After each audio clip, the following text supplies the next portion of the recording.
Okay, I'd like to bring this public hearing meeting to order of Monday, July 3rd, 2026. To order.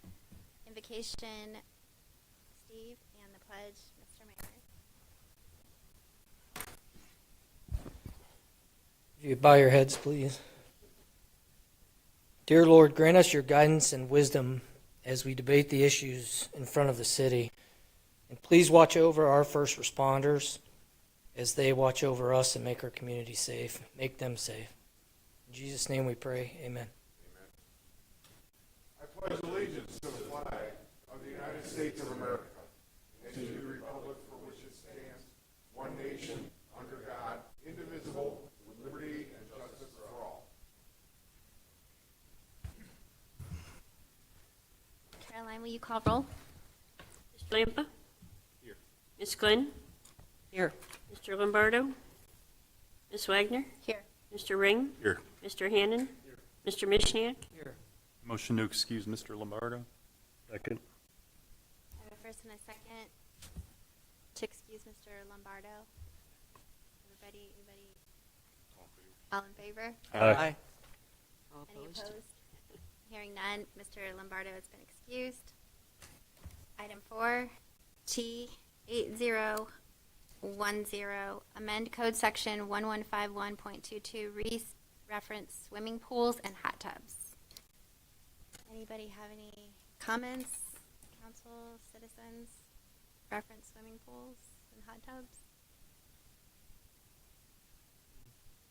Hearing none, Make a motion to adjourn. Second. all in favor? Aye. Any opposed? Hearing none, the public meeting has been adjourned. Thank you.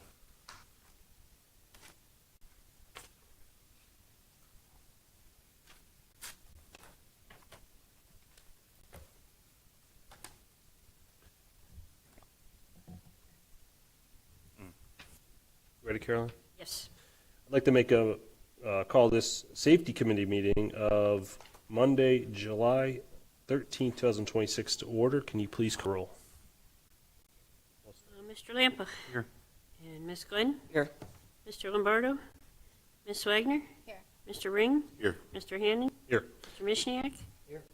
Motion to excuse Mr. Lombardo. Second. First and a second to excuse Mr. Lombardo. All in favor? Aye. Any opposed? Hearing none, he is excused. Mr. Chair, I'd like to make a motion to recess out of safety to go into regular council for appointments. Second. First and a second to recess. All in favor? Aye. Any opposed? Hearing none, we are at recess.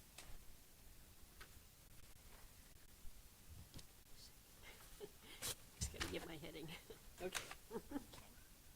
Okay, I'd like to bring this regular council meeting to order.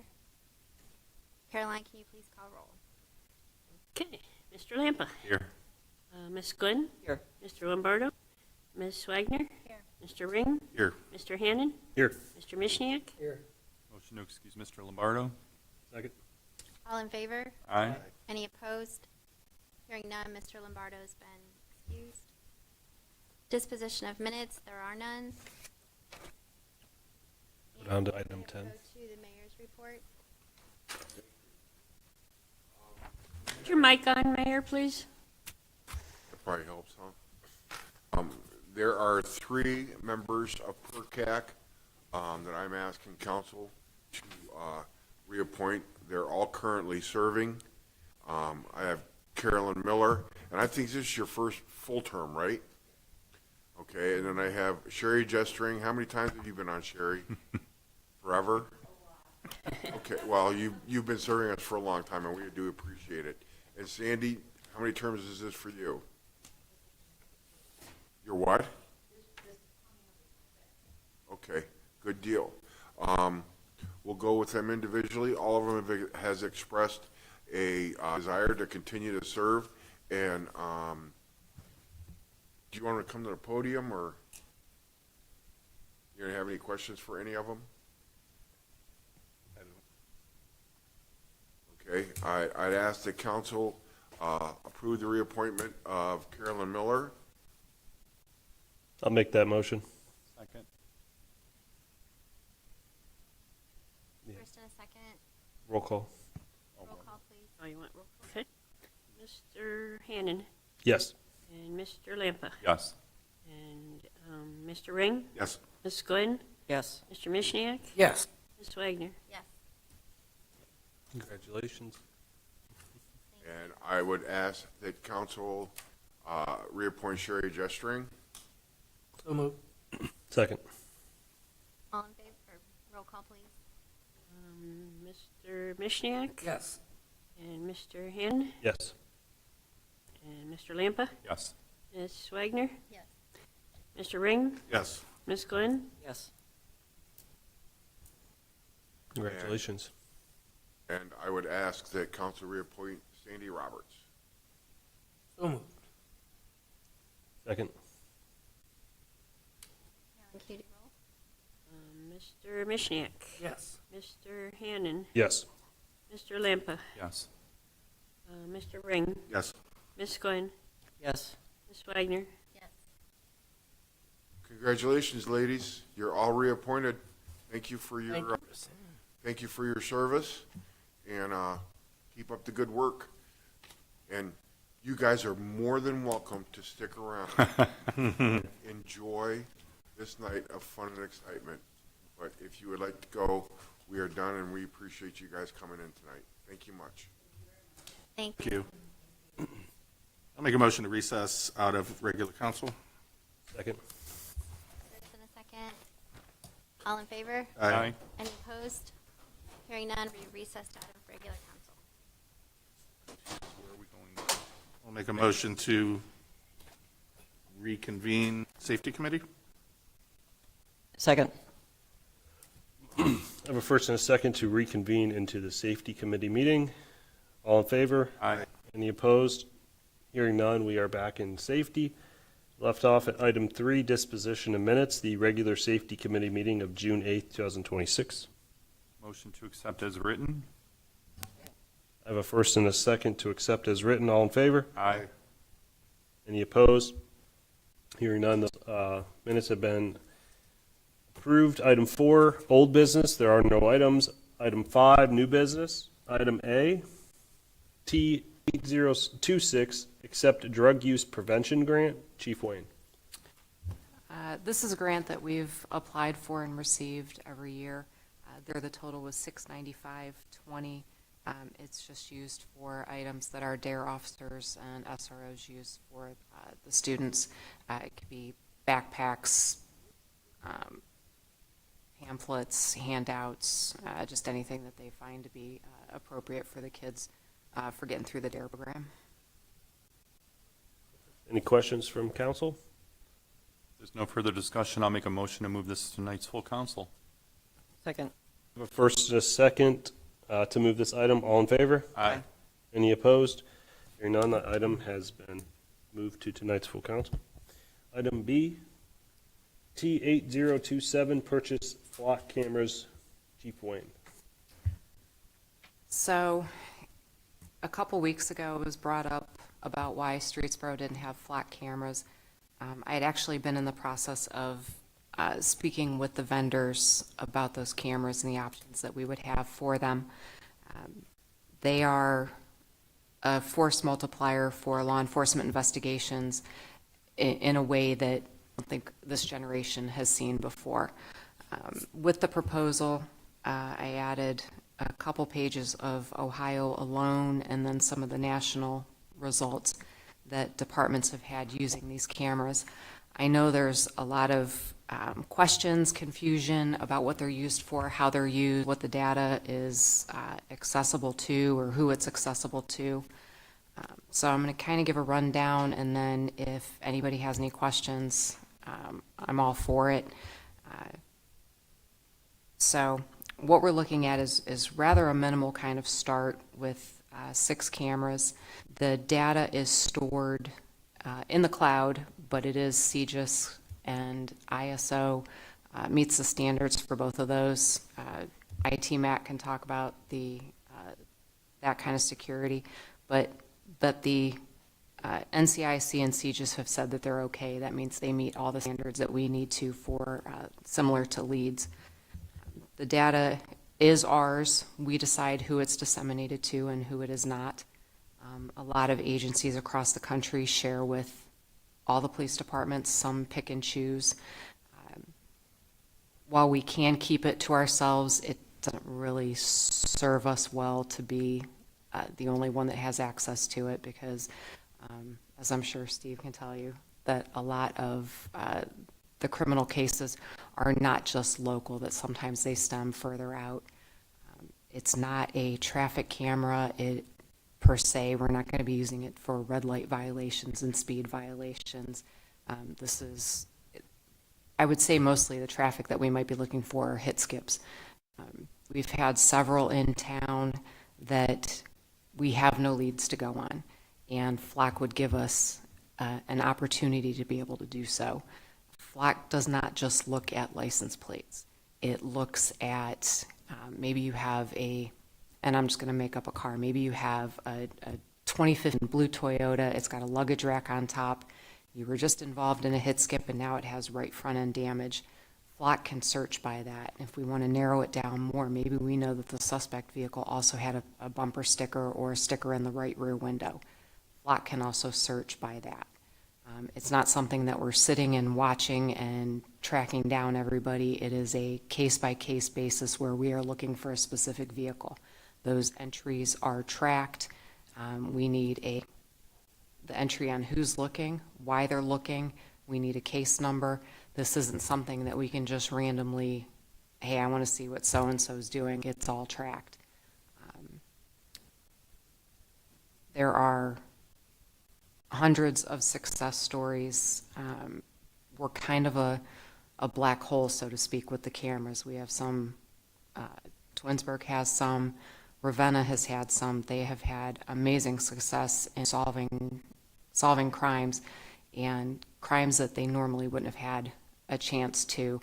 And I think our residents deserve the best opportunities to get their crimes solved. I know we had a hit skip of a motorcyclist outside the old city hall up on Frost, and the car actually stopped right in front of one of our traffic cameras, and we thought, we're great, we're going to get these people.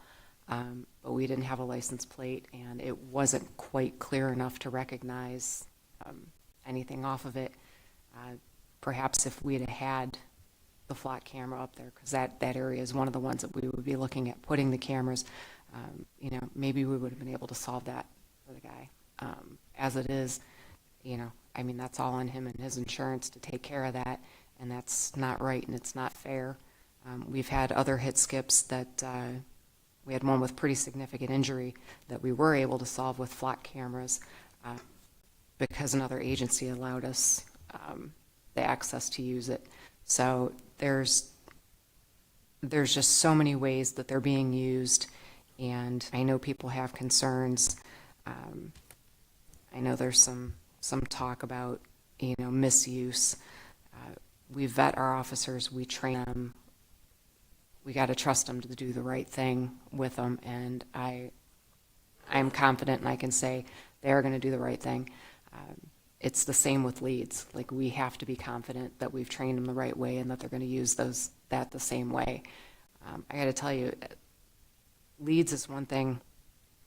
When I was on patrol, I could run 100 plates a night. There's no rhyme or reason to it. Maybe something caught my attention. Maybe I'm stopping at a red light and I just run all the plates that are around me.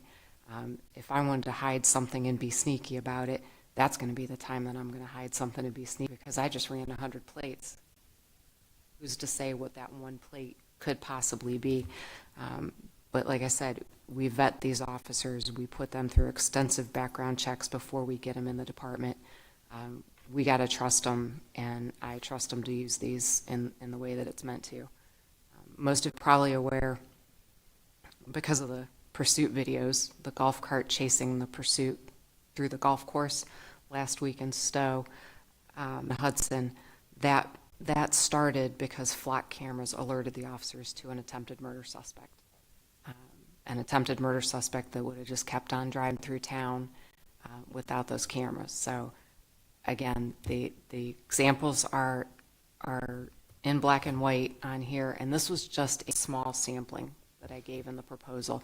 There are thousands of examples of missing runaways, missing juveniles, kidnapped victims, Amber Alerts that have been recovered because of flock. There's a department, I believe, in Tennessee that recovered roughly $1 million worth of cargo within, I think it was about a half hour because of a flock hit after the semi was stolen. So it's making a huge difference, and I would like to see our patrol guys have the opportunity to take advantage of it. Thank you, Chief. I appreciate the explanation. Before we get started with some additional comments and conversation, is there anyone here that plans on speaking about this item tonight in the audience? Okay, I just wanted to let you guys know that we'll give time to speak and ask questions at the end, but wanted to open it up to council and the mayor and everyone else. But I wanted to see if Ms. Wagner wanted to speak on it first, seeing that you are in law enforcement. I talked to you over the weekend. You have some experience using these cameras, correct? Yes. So I would like to hear your thoughts first, and then I'll open it up to Steve as well. So it's kind of on the same line as Chief Wayne. I am a 911 dispatcher with Twinsburg, and we do have flocks. We use our flocks. We've solved so many things with the flocks. We've been able to help Streetsboro actually with our flock cameras. We've actually been able to help them through Twinsburg, through Macedonia, to find where the cars are going so they could stop and get a domestic violence suspect or a theft or something like that. We've been able to come across people who have been missing from California and check on their welfare and make sure that they were okay, or to see where someone goes. It's only a picture. Like when I log in for work, I probably have 10 screens. There's like 8 screens, and then I toggle back and forth. So flock is a corner of one of my screens. I'm trying to like break it down as best as easy as you can understand. I'll have like a radio screen. I have MDT screen, we have a lead screen, we have a flock, we have the phones, there's just so many things. And if you think I would sit there and just do that, I don't. But I tell you what, when we get a call and somebody's missing or something just happened, I can type whatever I need in, and I need to have all that information. It has all my personal information, so if I'm doing something wrong, I'm getting in trouble for it. But I put all my information in there, and I have to have a reason. I have to have the case number. And it's all checked. And I can go in and see what I'm looking for. And again, if it's like a silver Chevy with a Salt for Life bumper sticker on it, I can put that in and it will show where it goes, who has flock cameras. Twinsburg, we go a lot that direction towards Cleveland. You can see them heading that direction, but you're only seeing a pop-up of the back of the car is what you're seeing. You're not seeing live video or anything like that. And like I said, I am 110% for them, because I believe we've helped so many people and so many victims. We've been able to get justice for people who and I've been doing this for 29 years. This wasn't even a thing back when I first started, but the way we've got technology now, it's there. It's great that we're able to use it. And it's also great for officers, because sometimes the officers don't know. People know what they've done wrong, but the officers don't have any idea when they're making a stop. But now they do, because that stuff is put into flock. Warrant information, missing person information, driving, like if you're under suspension, some of those things. So now the officer, when he's walking up, knows, oh, something's up with this person. That's not always how it used to be. Thank you, Ms. Wagner. Mr. Mishiak? A number of things. Just for the public's education, what's the current plan? Are we covering the whole square both ways? Right now, we're looking at getting 6 cameras, and they'll be spaced out. We don't have to put them where flock recommended. It's like right now, Aurora has cameras, so they've got 43 North covered. But our 14, 480, Frost Road corridor area is kind of a dead zone for us. So we'd be looking over in that vicinity, 43 South, something 14 East. Again, where we put the final say-so is going to be our final. It's our choice. Okay, so you can decide where you want to put them. Yeah, I could go on for way too long about all of the situations where I've seen it used, and I've used it in cases over and over and over again. I just had a case resolved where one of our judges' houses was shot up in the middle of the night, which is pretty scary. two people just came up to the front porch and pulled out Glocks and dumped about 60 bullets into their front door, side door, garage, all their cars. You know, bullets zipping past their 13-year-old grandson while he was playing Xbox. They had no idea who did that. None. None. I mean, it's Judge Plow. It happened in 2024, but it just made it to trial. And if it wasn't for flock cameras, we still wouldn't know who did it. And that's just one example. I mean, I could go on and on and on about other examples of different crimes that were solved, or at least getting to how it was solved was because of the algorithms and the data that flock can produce. Public safety wise, this is a leap I didn't think I'd see in my lifetime. And while I understand, you know, I had some people text me about it, you know, and call me to see what my thoughts. I said, well, my thoughts are, I don't fear anything. A license plate is registered to the vehicle. And that's really all it's given you in a description. It's nothing we couldn't do if we posted an officer at an intersection with binoculars. It just saves us the time. And if there's concern about, you know, the data being used to develop patterns and tracking possibly if you want it. And I'm like, Flock's light years behind this. This is telling these people I was talking to, this is telling them everything you do, every minute you do it, probably your heart rate. It's listening to what you're saying. It's marketing to you nonstop. If you have a cell phone, a flock camera is so far behind it in terms of tracking you, if that's your concern, and privacy is your concern.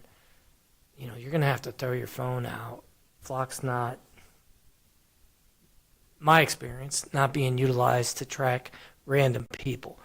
That said, could Flock say, hey, tell me how many times, you know, Steve Mishniak's plate, if they had my plate in there, has traveled down State Route 14 to go to Ravenna, right? And what times? It could do that if you specifically ask it. But so could anybody standing on the side of the road that's in law enforcement. So I have not seen it abused or misused, nor do anything that a human can't already do. But like most of these newer algorithms and computers, it's doing it at a rate that is so much more greater that it's truly, like you said, to steal what you said, it's a force multiplier.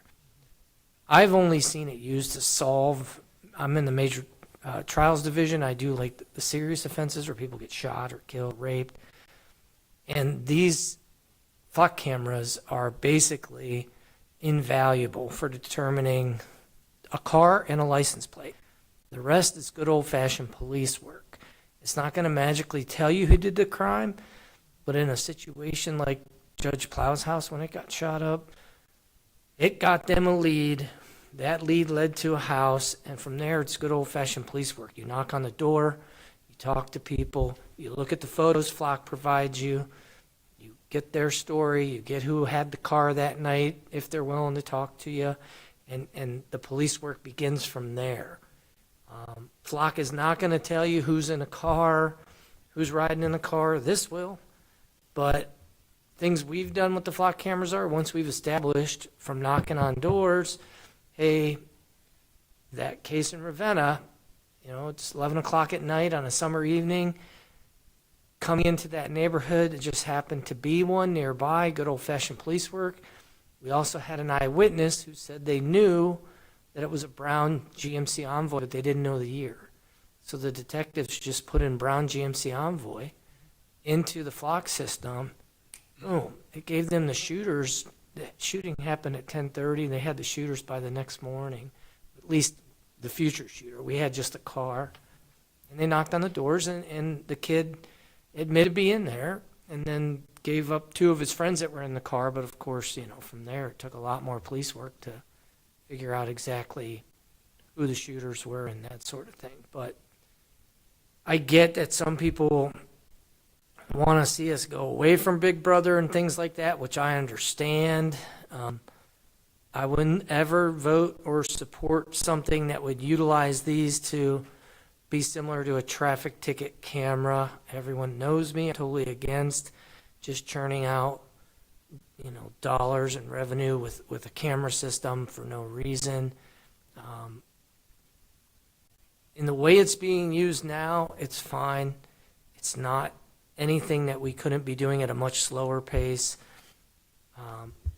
If it were to turn in the future to be utilized to write a ticket for expired plates or something, I'd be a no vote. I'd be like, look, we're not looking to do that. We're just looking to help police solve major crimes and leave it at that. So I'm a yes vote on it. I'm more tactically concerned from where they're going and would like to see them in certain places because we are the gateway to progress, but we're also the gateway to every drug addict in the county pretty much, other than 76 coming into Brimfield and Youngstown. So I don't want to get in too much into tradecraft, but the more of these that go out, law enforcement is going to be able to pattern and lock down these traffickers, burglars, and a community as small as our community with as little traffic as you have at 2, 3, 4 o'clock in the morning. If a situation happens like it happened at Judge Plow's house, it's not going to be too difficult to develop a list of license plates to go knock on doors for the chief's detectives to try and solve a burglary at someone's house on Page Road or a burglary on Pike Parkway. Where in the past, you just had to get lucky and you had to stop somebody for speeding or something. Now they're able to do some follow-up, put in some parameters. And I think just the way the world's going, maybe not in our lifetimes, but privacy about where you go publicly is probably going to be gone. I think when you're in public, Supreme Court has basically said you don't have a right to privacy, you're in public. These cameras are going to be in public. They're not going to be in someone's private bedroom. They're not going to do anything near what the phone is doing to track and listen and all of those things. It's simply a tool for law enforcement to better protect the community. It's really also, I think, protecting the officers. That Stowe situation. Imagine a situation where they don't know that this guy's wanted and he rolls up to them and just starts shooting like the poor gentleman that just was killed in, I forget the community. Rittman. Yeah, Rittman. The more time and the more notice our officers have of dangerous situations, and with our arteries that we have, Turnpike 4314, I sure would like them to know ahead of time, like Jenna said, that somebody that was involved in a shooting 3 hours earlier is popping cameras all the way from Twinsburg towards Streetsboro, so that Chief's night crew has an idea of what's coming, and they're not having to figure it out when there's a gun blast when they pull somebody over. So I will be a yes vote on these. The minute it turns into writing people tickets, tracking them for speed, sending them something in the mail that says your plate was expired, we want $40, I'll be a no vote. And in fact, I'd vote to ban that type of conduct if it ever arose, at least during my tenure. But I would like to see the city spend the money to do this. I think in the end, it's really a bonus for us, the citizens, to, these things are a deterrent. I mean, these criminals are just figuring out that you're going to have to steal a car, or steal a plate. You're not going to be able to take your car anywhere and do crimes. You're just not. The only way around it is a fake plate or a different car or stolen car. And even then, we're going to get pictures and general direction of travel, and it's getting harder and harder to be a criminal, and that's a good thing. So that's all I have. Thank you, Mr. Mishniak. Mr. Ring, I know you got some items. Thank you. Certainly. You So- guys have questions on that? Did you raise your hand at all? Oh, no, No? Okay. no, but I will. Okay. So that was a good segue, Steve, into my first set of questions. As you said, you would be a no vote if we were going to ticket people, that type of stuff, right? Why don't we create that legislation now? You presented this just as a purchase. Where's the contract with Flock? I'd like to read that. And where's your proposed policy, use policy? We have an AVL policy. We've had one for years. We just don't have the Does it AVL. apply to the Flock? For the most part, yes. Yeah, I mean, it doesn't specifically say flock because Lexipol doesn't write policy for brand. Yeah. They write for the capabilities. I think if I were ever to consider a yes vote, I'd actually want to legislate policy, not just have it be an informal policy or formal policy at the police department. I'd want to limit the use, the duration of the data that's stored, and among other things, limit users, things to that nature. I'm of the opposite mindset of probably most up here. Steve says these track us everywhere. Yeah, they do. The government can't get that data without a warrant. We all know that Chattree versus United States just got overturned in the Supreme Court on geofence warrants being unconstitutional. Right now, there's a case that's in the 4th District from the ACLU and the Institute for Justice against Flock on Fourth Amendment claims, and their whole Flock's whole defense relied on Chattree versus United States. So that's out the window. We don't even know if this is going to be legal in a year. But I disagree that this is the same as individuals standing on the corner taking pictures. This isn't that. This creates a real-time database that's a shareable network that can piece together your whole day. Let me ask this question. Are we only tracking data of criminals, or do these record every car that passes and put them in the database? Like any camera, they're I don't want to say tracking. Tracking is not necessarily the right word. It is registering, picking up, Tracking noting where you who's were. who's Yeah. going by. Yeah. But we're not sitting there looking at it's not like we're sitting there just watching everything as it happens. We're searching for stuff. I mean, if we wanted to, I guess we could, as I could also sit at my desk and watch the traffic cameras all day long, if that's what we had time to do. It is, as Steve said, it's doing what we can already do. We just don't have the time and the manpower and the staffing and the capability of doing, because there's not 1,000 of us to do it. To be honest, I'd be against 1,000 officers standing on the corner recording everybody's data or where they're at and then logging it into a database that's searchable by other agencies, other government. To me, my opinion is because it's not an individual doing it, or it's not narrowly tailored, this is government mass surveillance of its citizenry. It just is. You have the ability to surveil everybody now. I don't know if everybody knows this, but there's a new product called Signal Trace that is now being paired with Flock, specifically and all other ALPRs, and used to create an electronic fingerprint of not only the car, but all the devices inside the car, including your pet's microchip. It reads RFID signals, it reads Bluetooth, it reads Wi-Fi, and it creates an identity of every electronic in that car.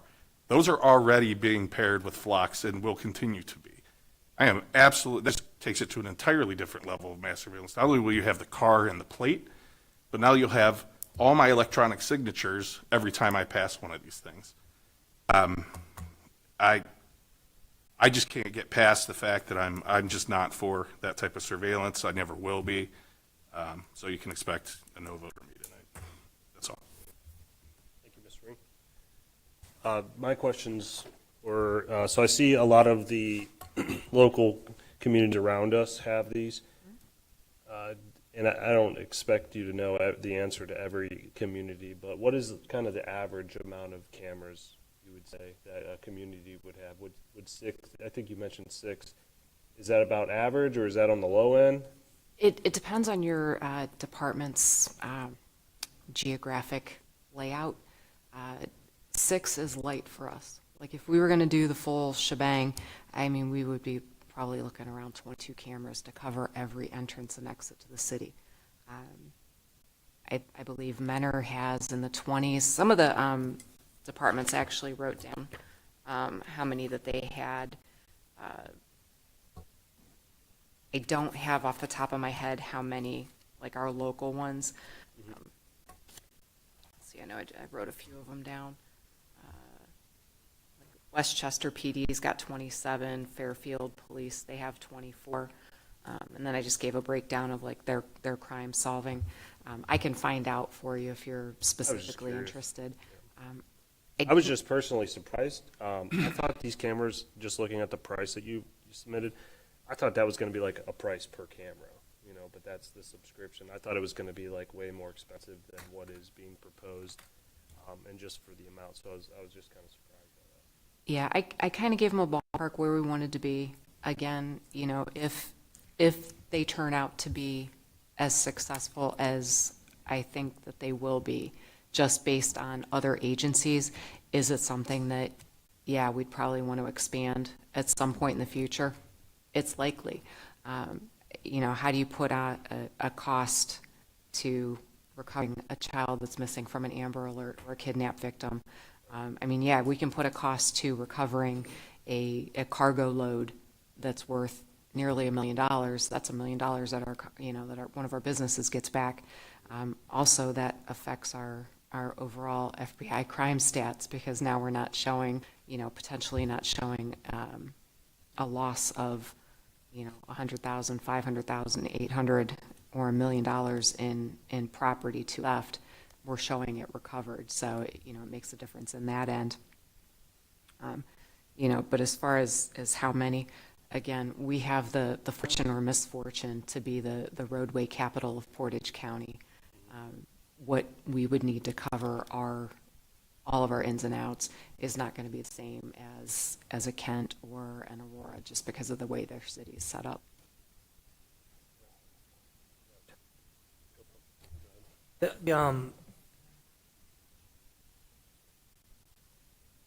I should know the answer to this, and I don't know, and you're not going to know, but you might, but we would have to look it up. You might, since you talked to them.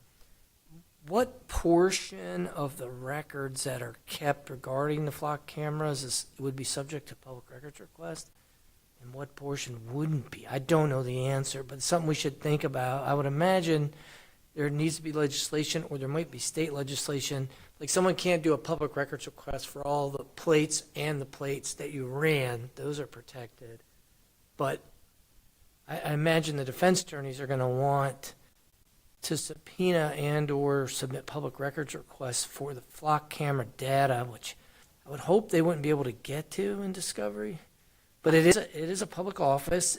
There are records kept, like location. This is just me spitballing. Location of cameras would be discoverable and given out on a public records request, but I don't think the data they gather would be, and we should probably clear that up before we. I can answer part of that. I do know that, like the officer searching, the report number that it goes with and the reason for search are searchable. So that information is out there. That is that public record if someone were to write in and a defense attorney would write and ask for it? But not the plates That's themselves? accessible. Now, what comes of that, I don't know. Part of the public records, and maybe you can speak to this, part of the record stuff that we get, and maybe Jen might know as far as what the actual records look from flock. I've never actually seen what the hits look beyond the picture and some of the data. That stuff goes in our case report.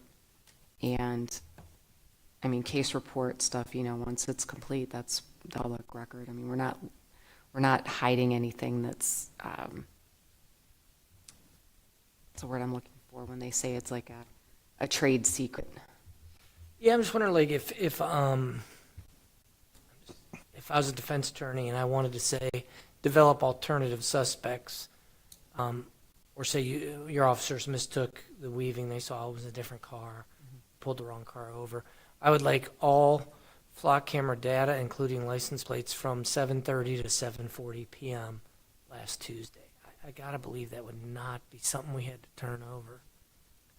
Yeah, that would be I don't know the answer. I'm just like, that would be a Director Grandinetti question. That one has not come up before.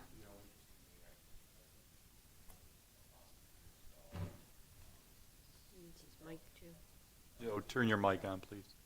I got my legal intern certificate, and in my career, I've never had a discovery request for flock data. But my understanding is, and I'm just doing a cursory I haven't search. either, so. Yeah, it's I do interesting. discovery all the time. Yeah. And discovery request is obviously different than a public records request. Sure, There's different yeah. things that would be permissible in that scenario versus a straight public records request.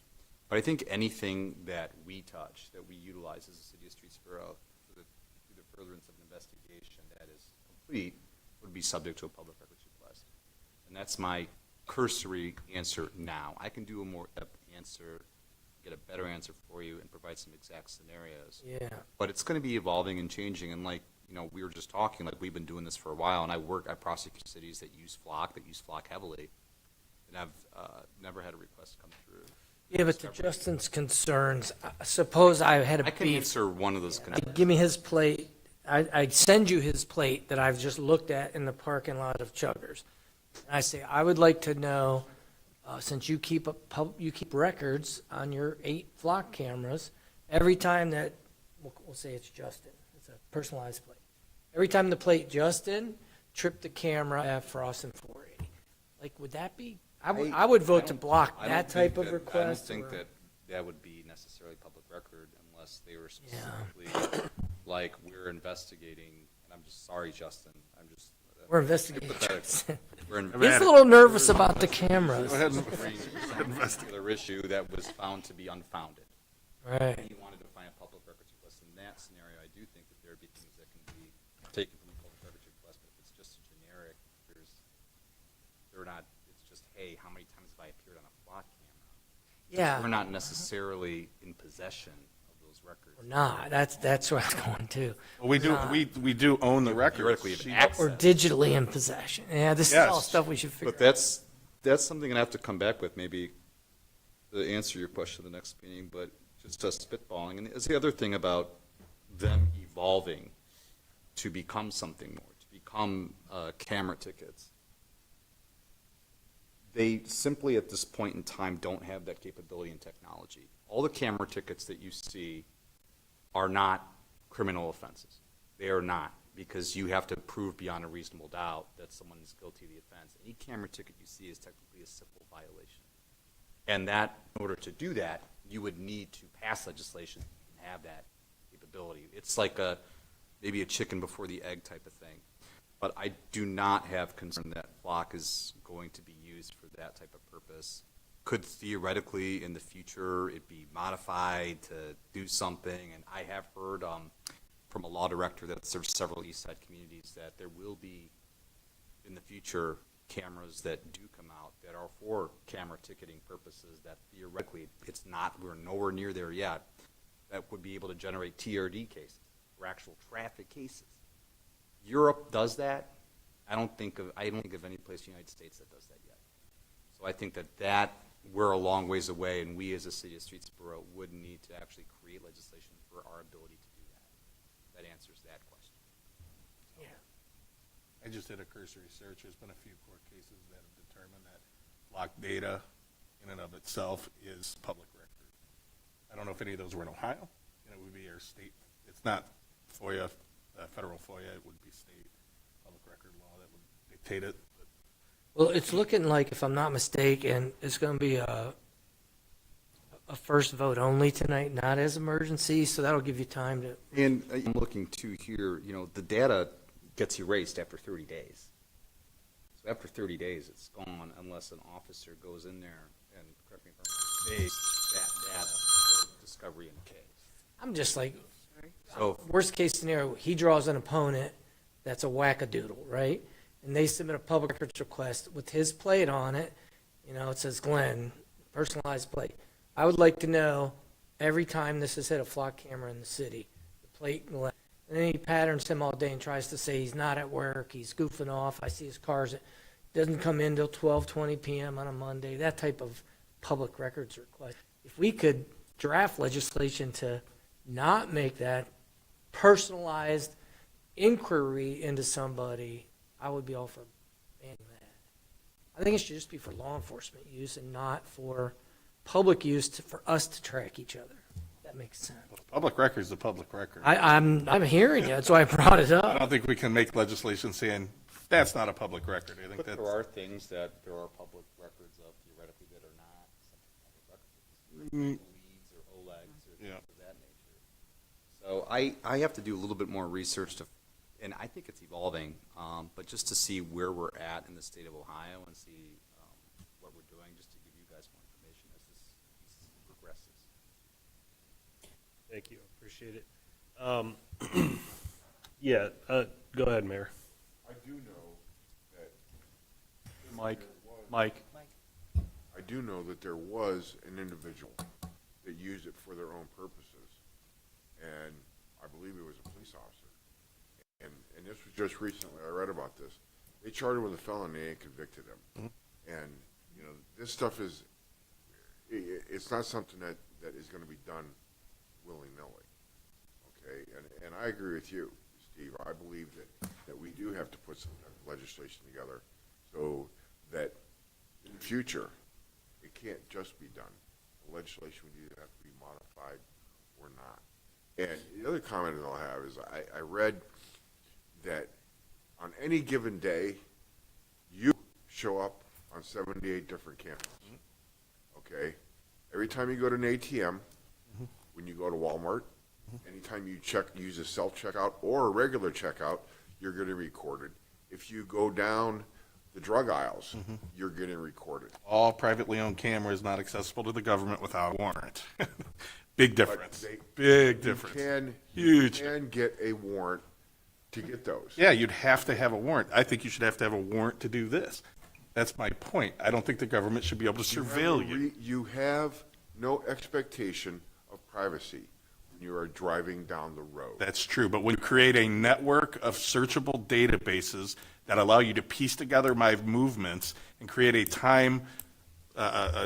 timeline of where I've gone and what I do, where I worship, what doctor I go to, if you're able to do that, that becomes surveillance. That becomes more than just me driving down a public road and you see my car go by and look at my license plate. They're It's not. it's a They're not going to private. do it for every. They're not going to. Every car's recorded. Isn't car. Flock a Car is private recorded. company?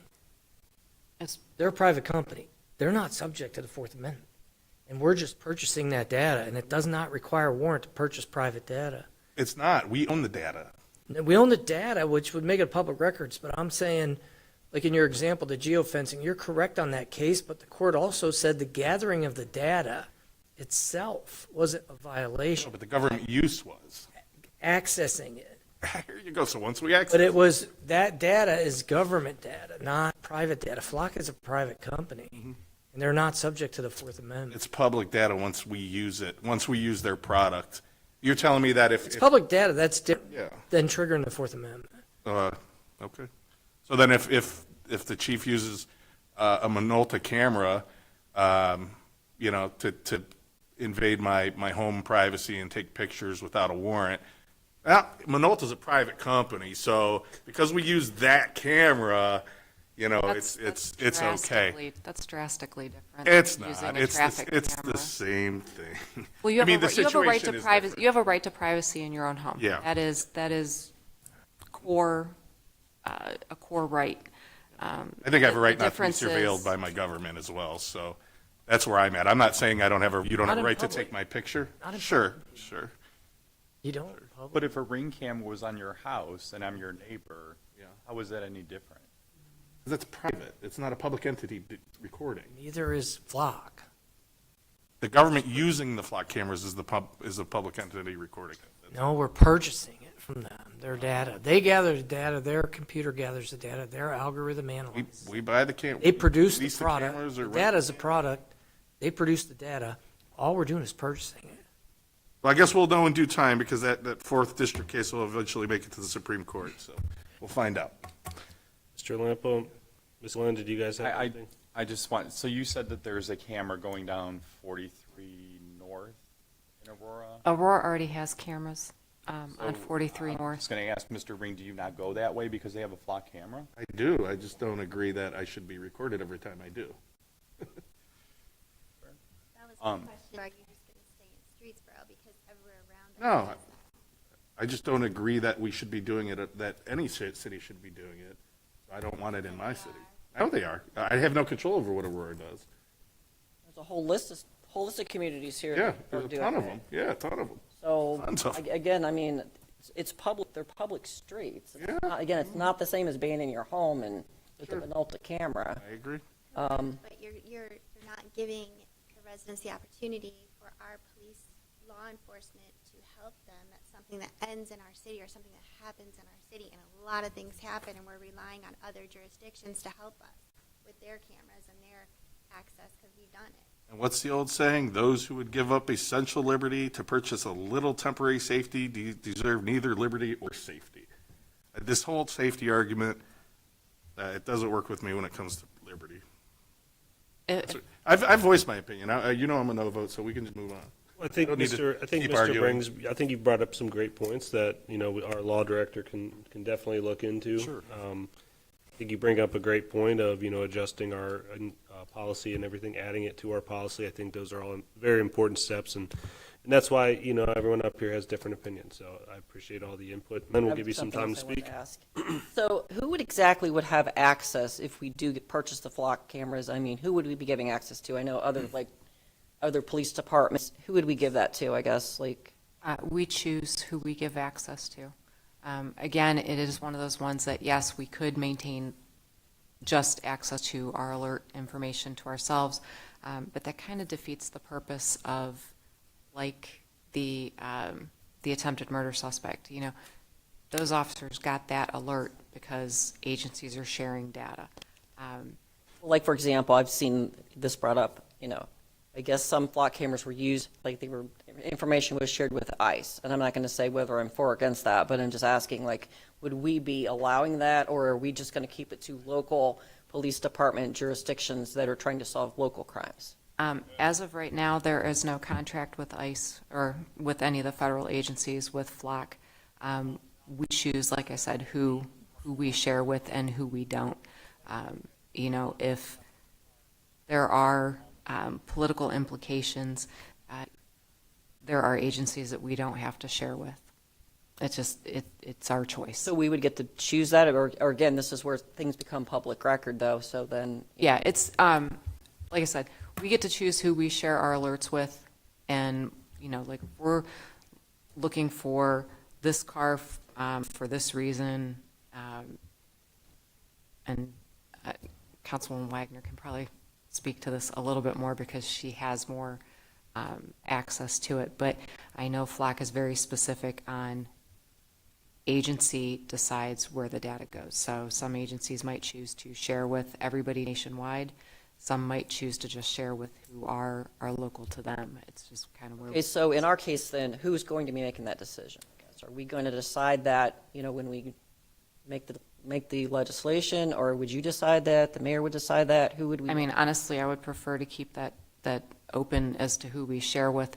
Again, it's like having this great, I don't want to call it a toy, but having this tool that we can use, and we're going to keep it all to ourselves. The benefit in FLOC is that we can share it I'm not around. suggesting we wouldn't share with Huh. local police departments. I guess I was just Yeah, looking at the bigger feds, type. the feds don't have access. They're not going to have access through us. That's what they do is what they do. I did speak for quite a while with Mrs. Wagner last week, and she was telling me all the positives related to, solving, local crime. And of course, the Stowe thing was very much publicized on Facebook. We got this alert from FLOC, and this is how that all ended up. And again, they probably would have just right through Stowe. I mean, who knows? They might end up in Streetsboro. We would have had no idea. We don't have any cameras, so I guess we wouldn't know. So I'm in favor of them, absolutely for, again, the law enforcement type, crime solving, that type of thing. And just like a couple others have said, I'm completely against any type of traffic citations, red light running. I was reading somebody got a citation somewhere for littering. I mean, that stuff is ridiculous. I mean, I would want that actually spelled out in the legislation as to what we're not going to use these for, like, ahead of time. I'm not looking for that to be down the road like, oh, well, we have to come back and talk about it. I'm looking for that to be set up like, before Flat we. cameras aren't set up to do, so for a traffic camera, and we have them, we're not getting them, I'm not interested in getting them, but the difference is, so for a red light camera, okay? Those red light cameras are set up very specifically to catch very specific things. They're gonna catch the front of the car before the stop bar, they're gonna catch the car after the stop bar with the light, and they're also gonna try and catch, who's inside the vehicle. FLAC is not set up for facial recognition at all. But could it be, I mean, if we pass this and then now the block is changed and now they do have red light option and we don't have anything that says we didn't go for that, so. If FLAC is trying to do that, that's not anything that I've ever heard of. Their whole mantra is car and car specific. It's not just license plate, it is. The camera tickets that you see in some municipalities across Northeast Ohio, those are very, as Chief said, purpose-driven cameras that have their own requirements for calibration, certifications, these type of things. And again, they're not used in criminal cases. They're used in civil cases. There's a big distinction. And like I said, we don't have any intention of installing those or converting this block system. I don't think it can be done. As I have not heard of one municipality in this country that has converted block cameras into traffic enforcement devices. These are investigative tools. Nothing more, nothing less at this point. And you can agree with it, you cannot, but they are not going to be used to enforce de minimis traffic violations. They're going to be used for exigent circumstances many times, trying to catch crimes as they're happening, people fleeing from things, people fleeing from bad crimes, hit skips, vehicular homicides, things of that nature where there's another set of just public cameras pointing at a road for officers to look at and say, oh, that guy in that black wagon ran over that guy on the motorcycle. Where is he headed? Let's go see if we can get to him before he flees and gets away. Yeah, the traffic cameras, speed cameras, stop sign, red light, those, if my understanding, you guys would have to approve that anyway. So even if FLAC came out and said, hey, guess what, we can do this now, I believe that's something that would require That's correct. the group to say yes to that anyway. That's nothing the PD would be jumping on board and being like, we're going to make money. It's the same thing with what Mr. Ring brought up about the digital fingerprint. Like if they partnered with a company after we approved an agreement with them to do, license plate readers or, characteristics of a car, but now they have this ability to do a digital fingerprint, would we have to approve that as well? Or would they be able to just put that in, start using that?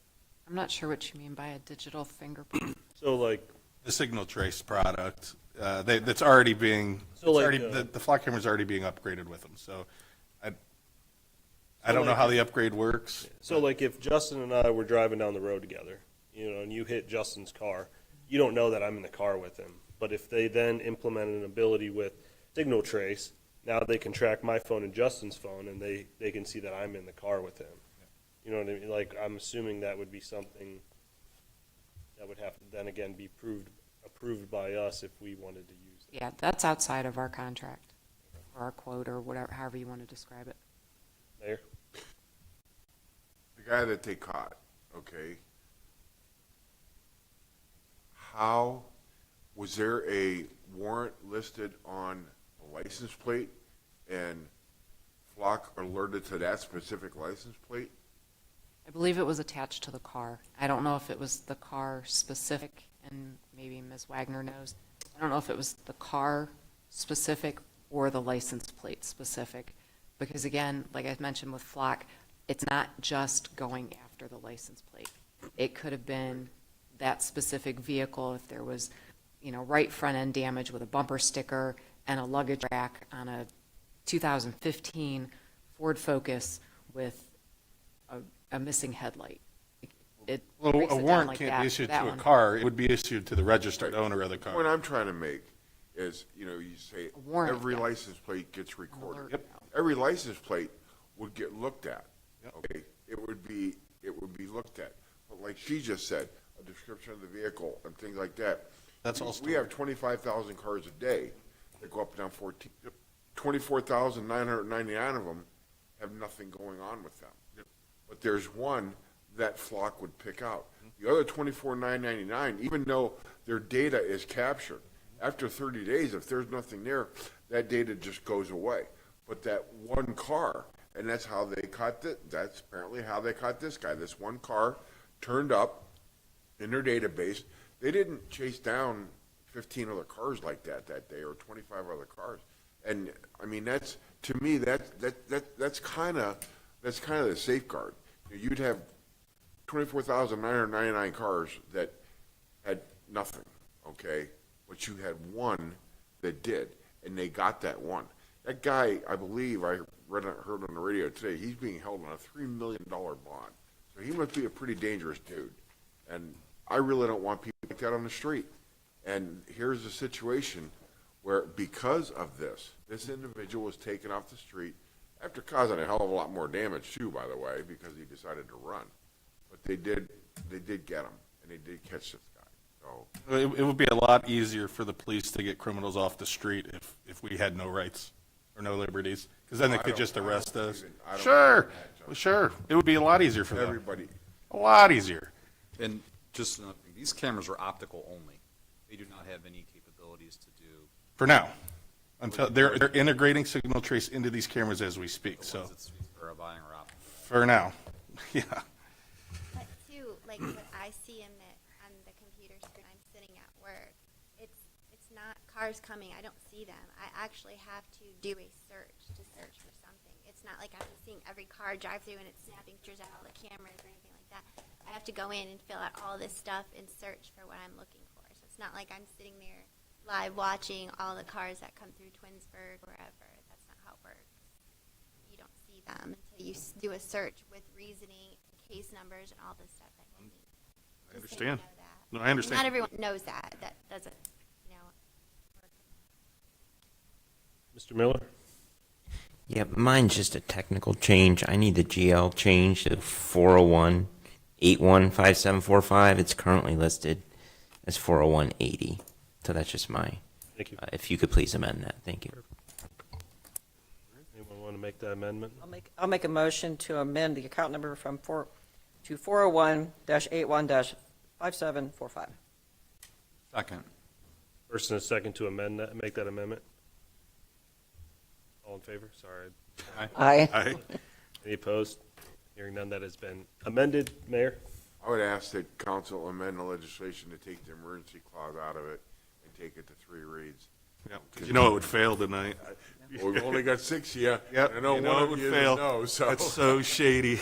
But make- go ahead and do it. I'll make a motion to move this out of emergency to Oh, okay. first read.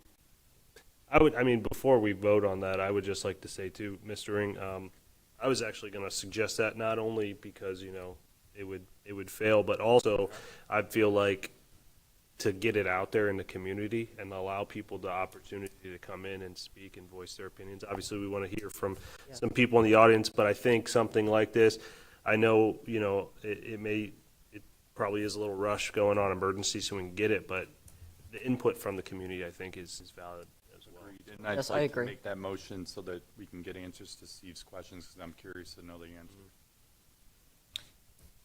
And I've been doing some looking, and it looks like the investigative data that we use would be something public records request, but just the generic, yes, it's running, would not. But that's just to get the cursory search. I'll have a better answer for you guys next. So John, I made the motion, I need a second, and then can we hear from the audience who? Yep. Anyone want to second that? Second. So that's to move it to first read? Yes. Well, should I wait to move it before we talk, or can I move it and then? Okay, yeah, all right. Yeah, well, I'll keep those motions and second on the floor, but if there's any residents that want to speak on this, please come up and state your name and address for the record. This is just amended, it's not moving it Oh, anywhere yet. Let's I finish thought that I thought he made the, No. No, he was just just moving oh, to I see. okay. amend it. Yeah. All right, all in favor? Aye. Any opposed? No. Leap 8749 Seasons Road. I'm not going to advocate for or rally against the cameras, but I do know that, data centers, AI, flock cameras, data collection on every one of us what we eat, what we buy, what we read, where we go. It's a hot button issue. And it's in its infancy. It's just starting now. They're not building data centers for the fun of it. There'll be everything about every one of us stored somewhere. And anytime anybody may take a step in a way that perhaps the government or some other entity doesn't like, it's all subject to becoming public, whether it happened in your home, on the street, in your yard, or anywhere. And I think it's been moved for 3 readings, right? And people who are against this should have time and be able to approach here and have a voice on it, because they may know things that we don't, right? We've heard from law enforcement, from our mayor, and from, prosecutors, and I can see why they'd advocate for this thing. I haven't read a ton about it, but I'm sure that there's a lot of good reasons people may be against it. And it'd probably be a good idea and a smart move for council to give it time to possibly listen to that. And I mean, listen to it if people come up with it, and make a decision then and be able to say, hey, here's what we weighed. This is what we did, and here's our decision now. Because then people can't complain that they didn't have time to say something about it, or to advocate for it, or against it with councils here. Thank you. Any other residents like to speak on this issue? Come on up, Mr. Flowers. Rod Flahas, 1287 Shawnee. Yes, we are being recorded all the time. That's why I like to stick my hand out the window and give the universal sign of disapproval every now and then, just for that. But I do want to actually talk about Flock. I've had some experience with it in an unusual role. When I was up at the Cleveland Schools for Marketing and Communications, in January 23, outside of John Adams, we had a student who was waiting at the bus stop, and up there the bus stop was the RTA from where it was. Car stop, someone got out, shot him in the back of the head, took off. There were kids there. They were too scared to say what happened. And had there been flock cameras at that time, we would have been able to figure it out. That year, I was involved in helping to craft the communications and materials that would go out.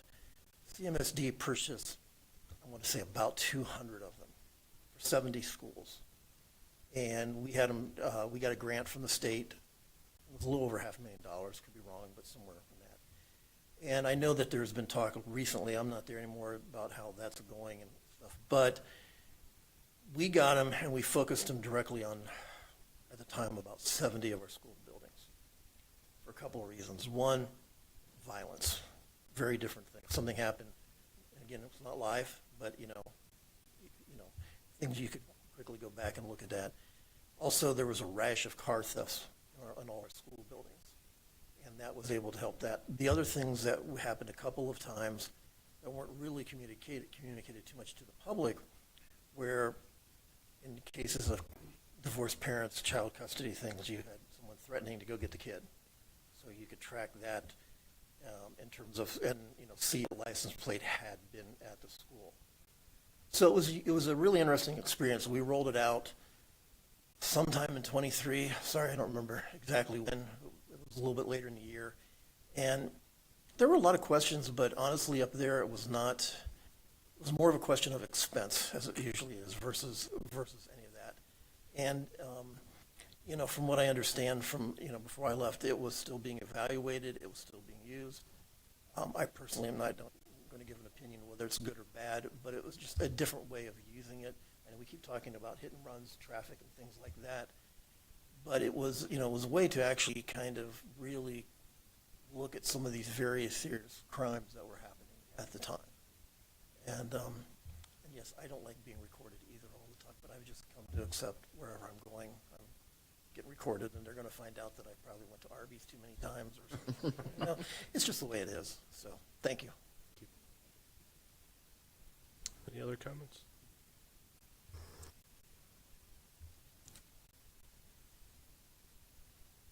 Ted Hurd, 769 David Drive, Streetsboro, Ohio. As a matter of coincidence, today the Cleveland City Club Forum was all about flock cameras. They had the nation's leading most opponent on there, and they had the company's CEO who manufactures flock cameras.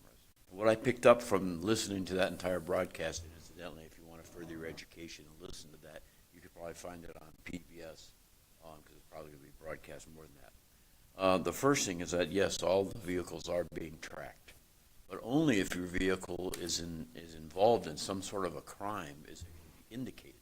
And when they say when it's indicated, that means it puts it out there for these flock cameras to register and to notify these police agencies that there's something in the vicinity that has been corresponded with a crime.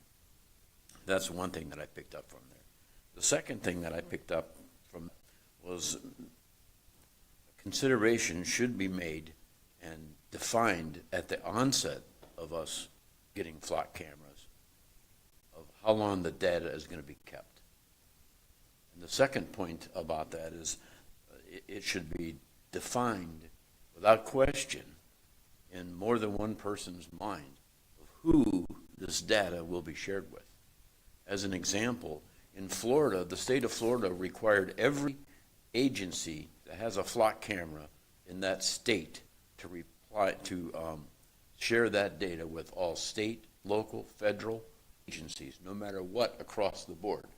Well, what I picked on from listening to this forum today was that this group in Streetsboro, you have the right. You direct who is able to pick up this information, and that should be readily and without question defined on who will be available.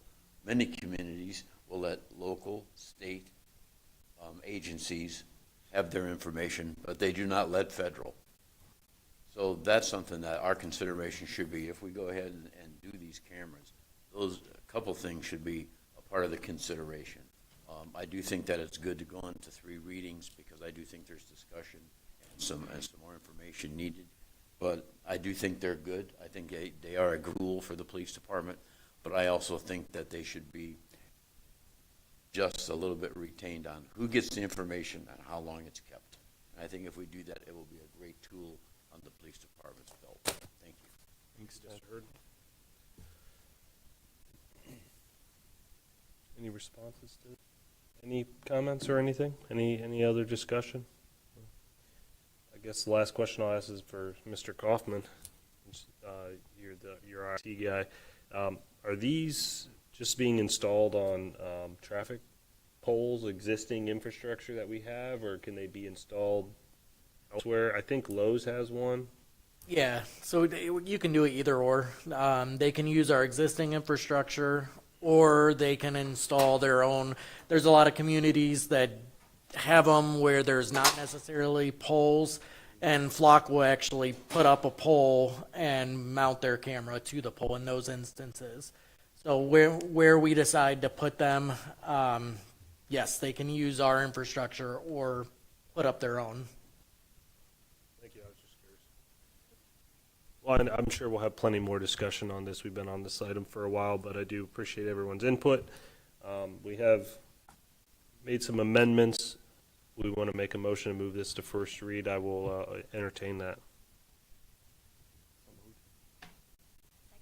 I have a first and a second to move this item to full council for first reading. All in favor? Aye. Any opposed? No. All right, that item has been moved for first read. Item C, T8028, authorize emergency HVAC repairs for police station. Mayor Brosco. Your mic.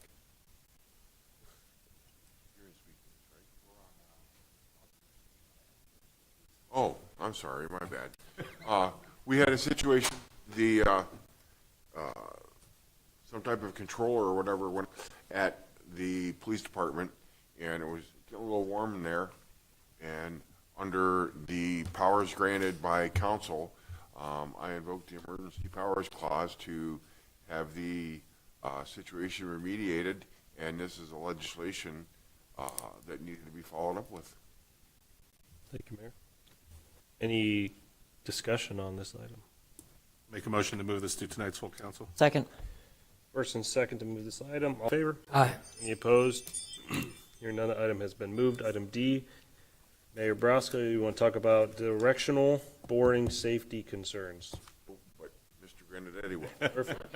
I can chat about it, and Mr. Wood, as you said here, he might be able to help me and might be able to answer some questions too. As we know, what happened in Twinsburg was kind of a freak incident, and directional boring is something that's used by all public utility companies for various reasons, whether it's internet, gas, water. So what we wanted to do was just kind of put a pause on what we were doing and look internally at what our policies are. And me and Mr. Wood had some conversations about beefing up what we're going to do here as a city that we think is going to be best for the public safety, health, and welfare of our citizens. And we talked about some things. For example, I'll give you some examples, but I expect there to be kind of a message coming out to you guys hopefully later this week. We want our permit holders to state that all utility locales have been reviewed.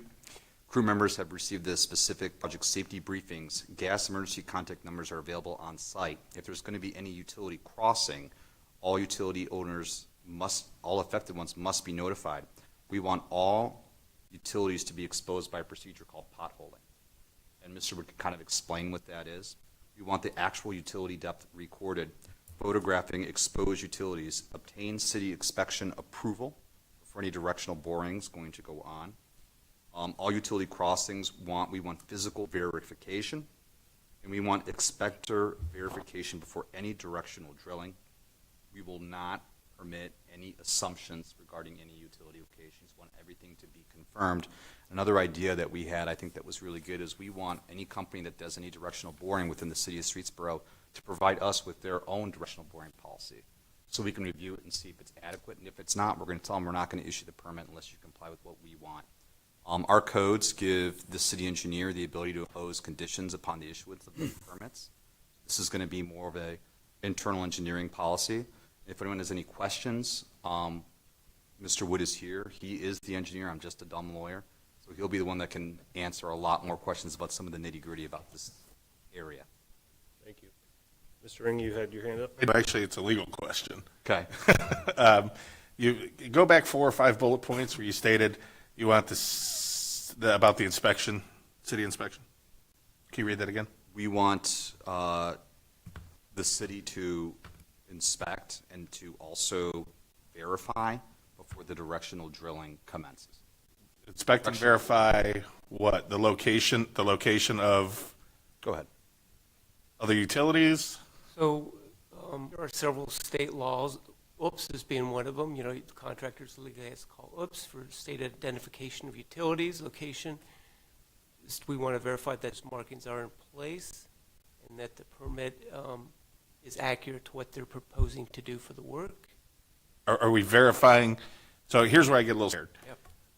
Are we verifying that the utility markings in place are valid? No, that would be a legal issue, correct? Well, because that scares me. If we're inspecting it and we're saying, all right, your markers are here, great, and something happens, and then someone can come back on the scene and say, hey, the city inspected it and they Correct, issued that's the not our permit? position to verify the accuracy. We're verifying the due diligence of the state, federal requirements, and PUCO as well. I think we need to be very careful on how we word that, only because Correct. I can see it as, all right, but they were doing directional boring in front of my house, and yeah, the utilities were marked, and the city came out. John said it was okay, and boom. And John said it was I'm not okay, gonna but it wasn't. So we need to verify that, or when we word this, I really want to just say we're verifying the presence of Correct, John. markers, not Essentially validity. verifying I'm not gonna that they're certify that. doing their job. Yeah. Yeah. Yep, okay. I'm going to just certify that they meet the permit requirements, which are held by the state local requirements.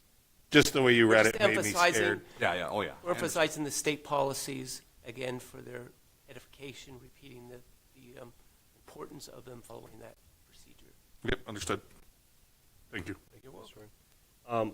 I had a couple of questions on this. I know you had mentioned in one of your points, Mr. Grandetti, that to verify that the utility is there, you mentioned through potholing or what. You know, I'm kind of not only for directional boring, but I'm wondering from just as a homeowner perspective, if I'm putting a fence in and I call someone out to verify that my gas line's marked and they miss it, and I hit it, what happened? Like, So that's a private utility, it's not in the public right-of-ways. okay, So as a private utility, the contractor has a contractual agreement with the private resident of that property okay. and the contractor themselves. So is the problem like they're not finding what is happening that So we like? don't know, PUCO was investigating the issue in Okay. Twinsburg. Okay. Was whoops, who didn't mark the utility correctly in vertical horizontal position? Was it the contractor who performed the boring didn't use due diligence properly? In other words, they made certain assumptions that might have been poor judgment in terms of the location, rather than potholing, which is, you can excavate. Potholing is where you just use water, pressured water, and you use something to vacuum that dirt out. Yeah. So it's less abrasive. Okay. And John, is it fair to say what we're trying to do is minimize any assumptions? Correct. We're re-emphasizing. We're emphasizing that, making sure that they're doing what they're supposed to be doing appropriately, before any directional boring is gone. Is it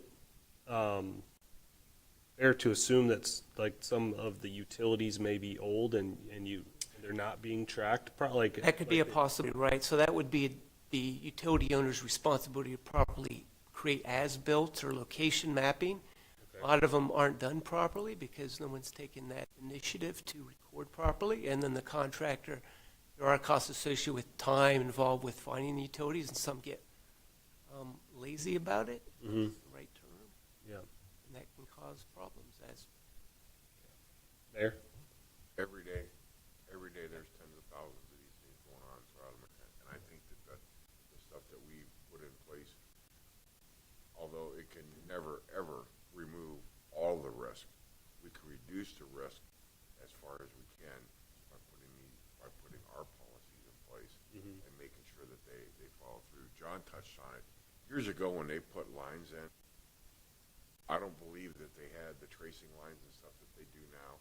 They also marked them on old surveying things. They had a guy with a physical transit out there and doing it.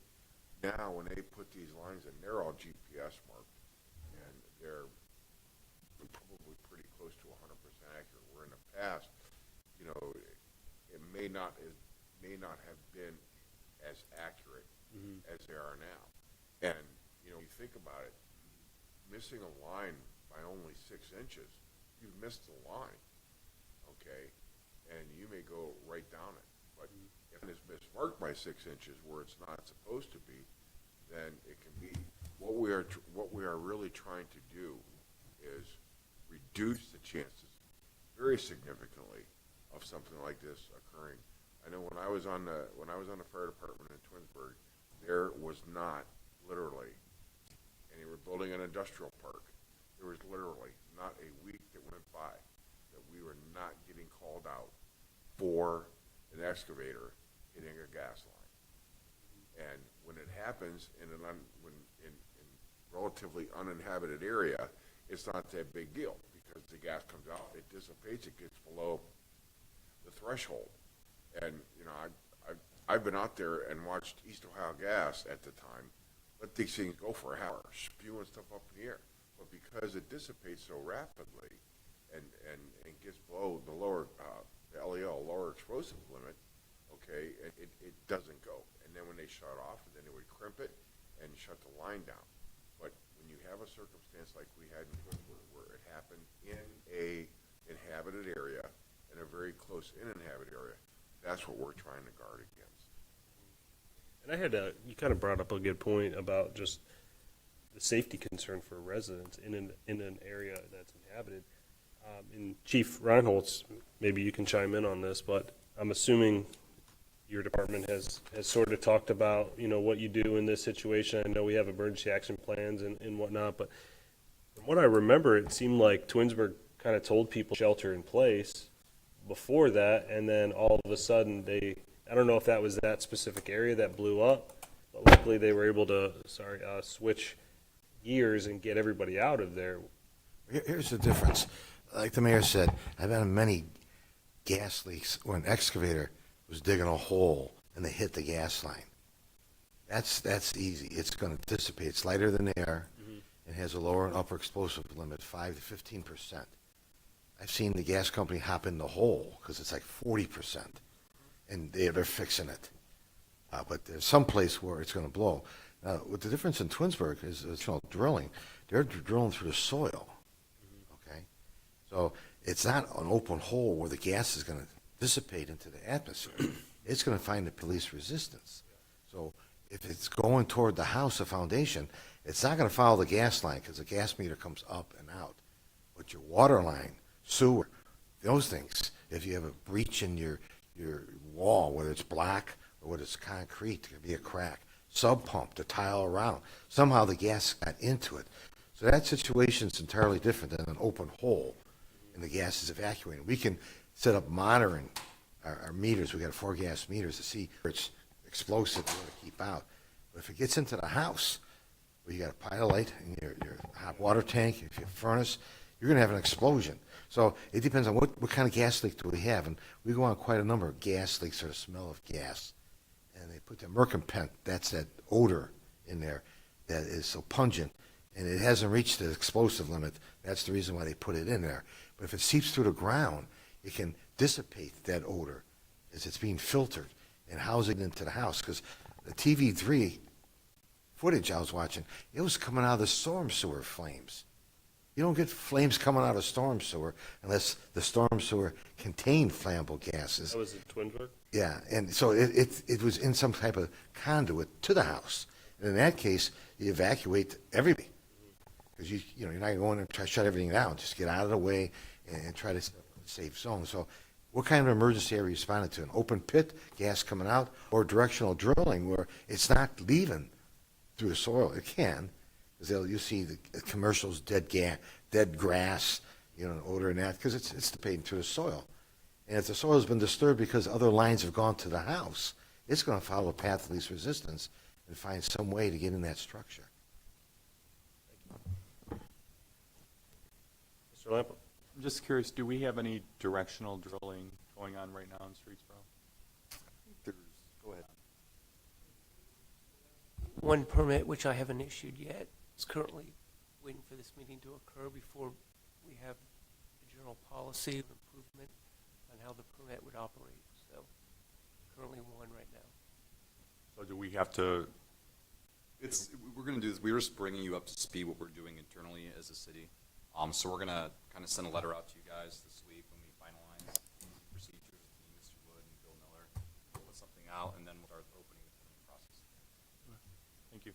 What utility is what is the purpose of the direction, the boring? Are they installing fiber or something? Is that? It can be fiber, gas lines, water lines. Yeah, water mains. So it's an alternative to open excavation. Yeah. So directional drilling, and there's the control measures. If it's done properly, it's a good method. But again, if due diligence is not performed on either the marking of the Phillips company or the contractor, you're going to have problems in this unfortunate situation. Twinsburg, like the chief pointed out, it went up through a conduit into the house. Very rare, but it happens. Is this, so you don't need existing like conduit underground, like if to put like fiber or something in, you can just drill right through the soil and. So they will pull conduit, so they have a real auger head, and they can pull conduit through, empty conduit, to the location from one pit to the next pit, and then they can pull wire through it, and then they can make connections from where they came from to where they're going. They can be done for fiber optic. I'm just curious because a lot of our areas in town still have the above ground, power lines, and if they ever install fiber, I'm assuming. So that's up.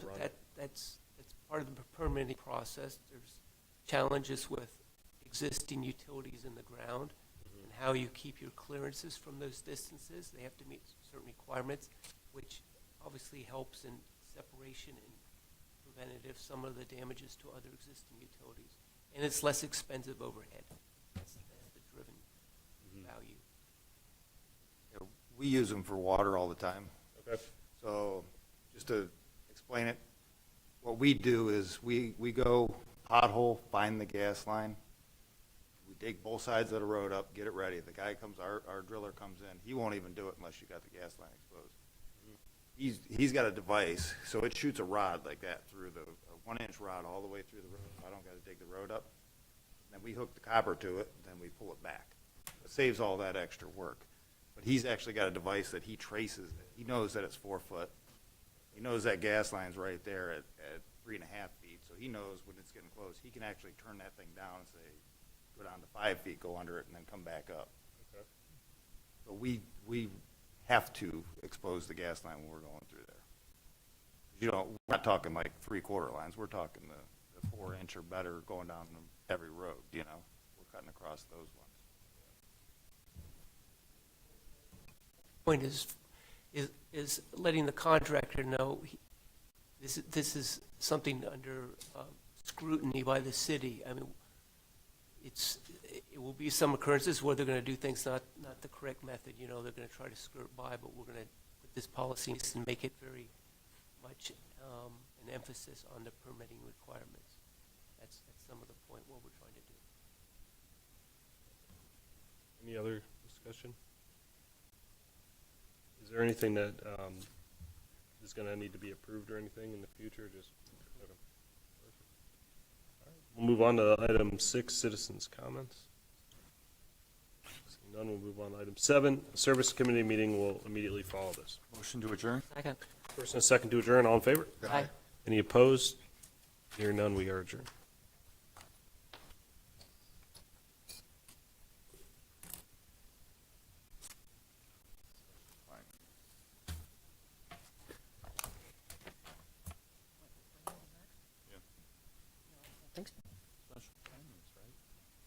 Service first.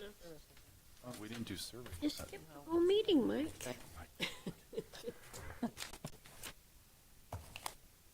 Okay, ready? Okay. I'd like to call this service committee meeting of Monday, July 13th, 2026 to order. Caroline, can you please call roll? Mr. Lampa. Here. Ms. Glenn. Here. Mr. Lombardo. Ms. Wagner. Here. Mr. Ring. Here. Mr. Hannon. Here. Mr. Mishniak. Here. Motion to excuse Mr. Lombardo? So moved. Or second? Second.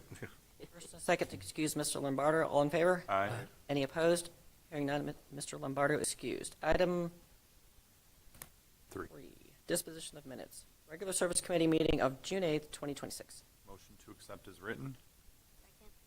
First and a second to accept the minutes as written. All in favor? Aye. Any opposed? Hearing none, the minutes have been accepted. Item 4, old business, there is none. Item 5, new business.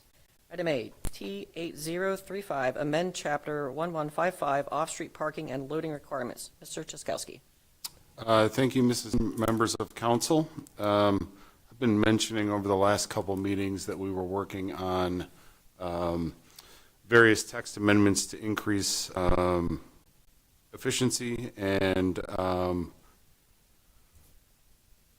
and what we have in these first 2 items, both A and B on tonight's agenda, are 2 of the 4 larger scale text amendments intended to lend efficiency to the development approval process and are intended to, for lack of a better term, cut unnecessary red tape. We have put before Planning Commission all 4 of the amendments. They are still talking through 2 of the chapters. We'll continue their conversation at tomorrow night's meeting. The 2 amendments that are before you this evening, that being an overhaul of Chapter 1155, off-street parking and loading, and the other being an amendment to the rear yard definition, are 2 that Planning Commission has taken steps to recommend approval to council. That's why they are before you this evening for consideration. I believe the first item on the agenda is the off-street parking and loading requirements followed by the rear yard definition information. I have asked my assistant Jimmy Hompel to be here this evening to present the text amendments to council, as he was the primary author of the amendments and has taught me quite a bit about off-street parking regulations and removal of parking minimums. So I'd like to hand it off to Jimmy to present to council. Thank you. This, again, is a full repeal of the existing chapter and a replacement of what's proposed in front of you. The main point of this is really there's a handful of things, but we're looking to regulate, if you're going to have parking, have some regulations about how it is done, but not how much there is. That is the main way I would describe that. Things like the materials, drive aisle measurements that we don't currently have regulated, parking space dimensions, those aren't really changing. There's a clarification about ADA parking, but parking lot lighting standards, some landscaping requirements that are most maintained with a little bit more for screening, and then just some clarification to the loading and service space definitions and how that's regulated are in there. The biggest thing is really the elimination of the parking minimums for the non-single and two-family homes. It is to remove those. The main points of that, or purpose behind it, is to lower development cost or redevelopment cost, reduce unnecessary impervious area, which impacts stormwater and infrastructure needs and cost. It identifies that developers and businesses, they know their numbers much better than we can guess what they are and institute a one-size-fits-all for every business and every type of business. It's less maintenance for them, than putting in a forced amount. And so there's less for them to maintain, which also then leads to less follow-up and zoning enforcement that's required to chase these problems down. And there's also, and this may be what's subjective, but I think there's an aesthetic benefit to it to have less seas of open asphalt when they're not necessary. This does not eliminate parking. This eliminates us forcing it on businesses' developments. It also eliminates the need for them to go through unnecessary either deviations through the Planning Commission and banking requirements or variances through the BZBA that may, unnecessarily add cost and time to process and procedure. I can get into any one of these items in more detail, but I'll spare you for now and happy to answer any questions. Your hand up, Justin? Yeah. Go ahead. Thank you.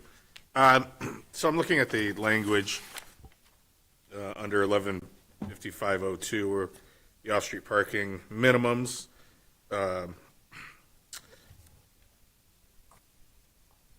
So I know we have minimums there for a reason, right? If I build, a winking lizard and I know that I seat 250 people, I'm usually going to get 180 or 100 cars, and I decide I'm only going to put in 20 spots. That's going to hurt my business if we do. Correct. But what's to prevent under parking, which creates issues where people try to park in other properties or on the street and creates other chaos? Well, I think you sort of answered it right there. A business, a developer that's looking to attract a business, they're not going to, sometimes they hurt lease things themselves on on smaller lots than they should, and I just have a concern there. But my bigger concern is just the wording, really, where we say all uses other than single and two-family dwellings shall not be required to meet a minimum off-street parking count requirement. adequate parking count and demonstrated reasoning can be addressed by the applicant as part of the respective application process. I think that should read shall be addressed, not can be, because can means it's a choice, shall means they have to address it. And they should at least have to give you some type of reasoning of why they've chosen to create the amount of spaces they have, my opinion. Yeah, I don't think there's necessarily anything wrong with that. I think that's a fine word change. I think it still gets across the same point while still forcing them, whether they're coming through a site plan review or some other process, they're usually having to show that sort of stuff anyways, because it's just part of a site plan in almost every case. But yeah, that's fine. I don't think that that's any issue. And again, to illustrate the other point, somebody may underpark themselves by a handful of spaces and find out. I don't think you're going to have a situation where a heavily used sit-down restaurant that would need 150 parking spaces is going to put in 20 spaces. I understand. It kills their business. Yeah, I was right? just illustrating. Sure. I mean, an example of that, though, is if you've ever been to the Winking Lizard in Peninsula. I mean, that place is busy, and the parking is, like, there is barely any. Yeah, you're parking across the street up the hill. And that was one of my concerns. How do we stop chaos ensuing other, if you look at what was going on at even Buckeye Quality Meats when they first opened, right? People were using their lot to go to Popeyes, and not because of lack of parking, but it was just more convenient, right? Yeah. But just, when you get rid of one problem, sometimes you create an ancillary one. And I think, Mr. Ring, your suggestion of the verbiage to turn the can into a shall is a valid one. Appreciate it. Mr. Hannon. Thank you. In the, the new document, it's 1155.04, off-street parking design standards, talks about parking, I just went off of it. Basically, parking in residential, R1, R2. It says that it has to be concrete, asphalt, or pavers. Now, is that going to grandfather everybody in? Because I know there's a lot of homes that still don't have a permanent driveway. And You speaking of 01, I'm sorry. I don't see it under 04. I don't know. Yeah. So yeah, I think you're 01. talking about 01. Generally, John, to answer your question though, yes, the parking or the new requirements move forward. They're not retroactively applied, so. What happens if I buy a house in R1 that doesn't have a driveway? Am I immediately required to? No. It's just, It's from new dwellings created moving forward. I figured there's, And this if it was forced upon people, they would be like, what the heck? And this is, this is not all of a sudden going to create, 5,000 people all of a sudden need to put in a concrete driveway tomorrow. And again, this language actually is pretty well aligned with language that's already in the building department requirements. This more so just aligns those two so that it's clear. Do we have a visual, Matt, that you're trying to show us, Mr. Kaufman? That's for the next agenda item, the revision to the rear yard parking definition. Well, and It says parking minimums reform. yeah, I mean, know if you- that's something if the discussion were to go there, it's just map showing where this sort of thing is happening. Okay. So is this across like the if country. You look at like a big box store, you mentioned like a sea of pavement. I'm assuming at the time those were approved, there was some sort of minimum parking that was required. That is correct. Right, yeah. And how the current use doesn't require that, so you just have this huge parking lot? Yes, and I think it's fairly common practice, whether it's from the 60s, 70s, 80s, 90s, that these parking minimums were just a thing that were put in, and then everyone kind of copied. And, there's a lot of copy and paste that happens between communities, across communities, and it just became a thing you regulate because why not? And I don't think it's a thing that's necessary to regulate. I think it's an over-regulation. And again, for us to say, for us to say that, Target needs however 500 parking spaces, they may need 300. Sure, I mean, they're a big store. They have a lot of customers, Thanksgiving, Black Friday, that time. But that's a whole nother 200 spaces. And I'm just throwing out kind of random numbers, but we also see this as an issue a lot of times in the industrial developments where the parking ratios in the industrial developments don't align with anywhere close to their needs. I mean, sometimes they're asking for, 600 parking spaces and they need 60. It's really off for what, today's manufacturers and warehouses or whoever are using.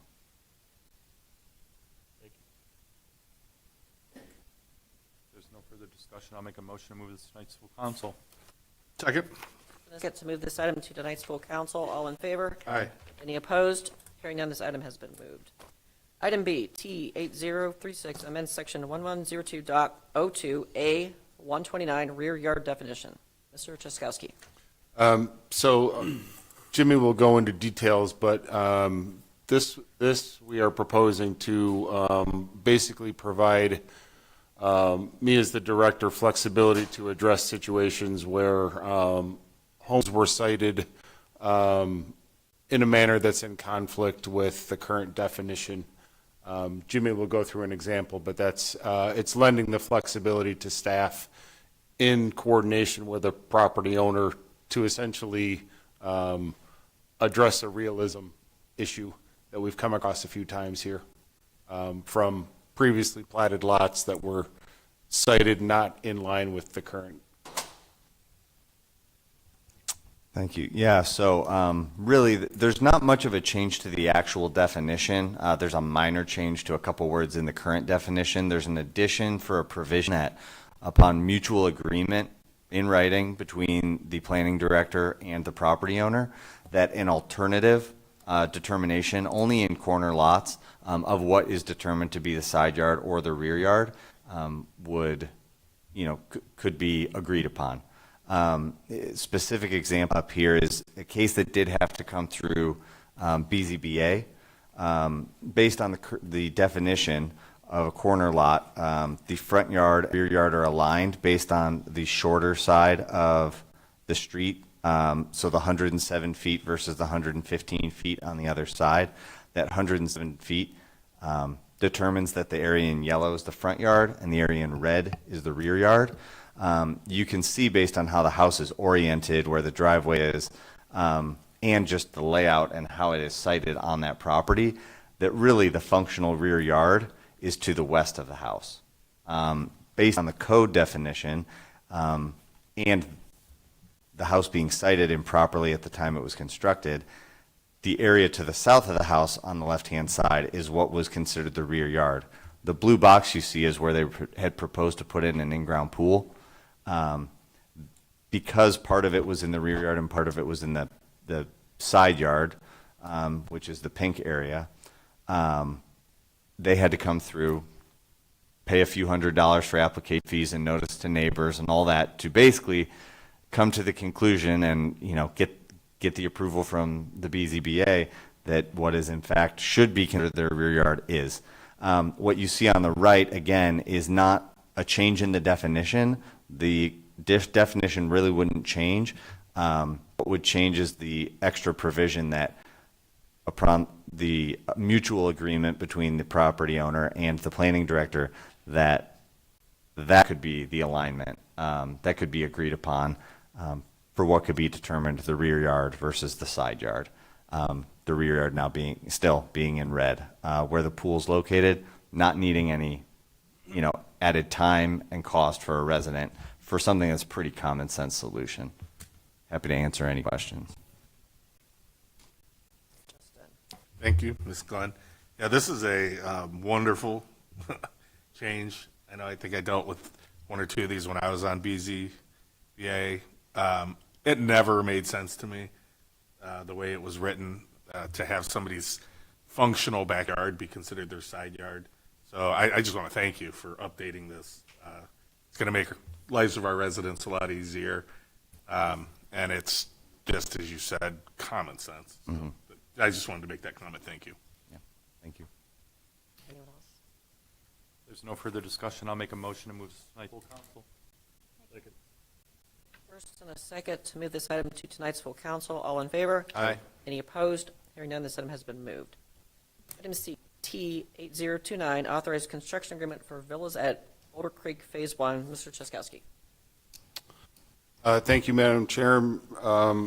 members of council, what you have in your packet is a construction agreement that is required to be executed council prior to beginning or commencing construction on the units in a major subdivision. All of the required exhibits are spelled out in the narrative form of the construction agreement in the first 6 pages. You'll notice there are exhibits A through, there are quite a few exhibits, but the exhibits include the final plat, the improvement plans for the subdivision, which spells out all of the detailed engineering improvements associated with the subdivision. I should say that this is for Phase 1 of the Villas at Boulder Creek subdivision, which is just east of the Fairways at Boulder Creek condominiums and just south of the Boulder Creek single-family subdivision on Frost Road. So this would fill in the gap in between those two. This is for Phase 1, which consists of 60 units. Also included above and beyond the improvement plans are the construction cost estimates approved by the city engineer, as well as the performance bond and SWIP-related bonding that is required, as well as a form for a maintenance bond, a mud bond, and I have verified with the developer that, and with the engineering, with GPD, that the amounts of the bonds are in line with the construction cost estimates. We did allow the developer to begin some grade and fill operations. I will say that Greg Modick, I'll say the superintendent for the development firm, and the developer, Mr. Sam Petros, is here this evening. I asked him to be here to answer any questions that council might have. But we had a couple of things come up as construction began. I will say that Mr. Modick has been very proactive and responsive to the issues that have come up, and has very quickly addressed both stormwater pollution prevention and dust control measures have been put into place, and very quickly. I, along with the law department, put together the construction agreement. It's in line with most of the other major subdivision construction agreements that I have overseen during my tenure here at the city, with some very minor changes made to liability amounts, but most of the exhibits attached to the construction agreement are the same as you have seen for all of the Meadowview subdivision and the larger major subdivisions that I've had come across my desk during my time here at the city. Thank you, Ms. Glenn. So what I'm looking at is between the current Fairways and the current Boulder Creek development, right? That is Connect correct. them? Yes. Okay. Yes, so basically where Boulder Creek ends, Boulder Creek Way ends, and I think it's... Sideway? Yes. Yep. Correct. How many planned total units? There are, and Sam, feel free if you know off the top of your head, I think it's, and I'll find it here, but I know the first phase is 60.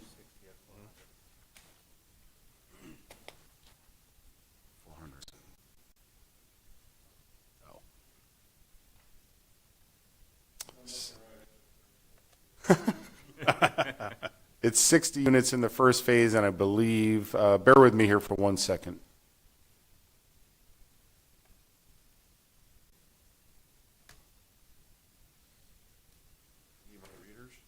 I too need to zoom in.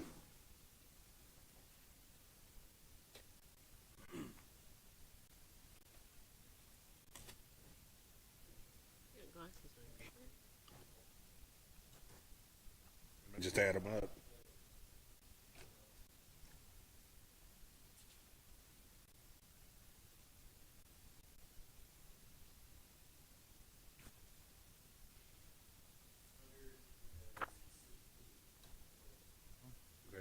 These are multifamily units? I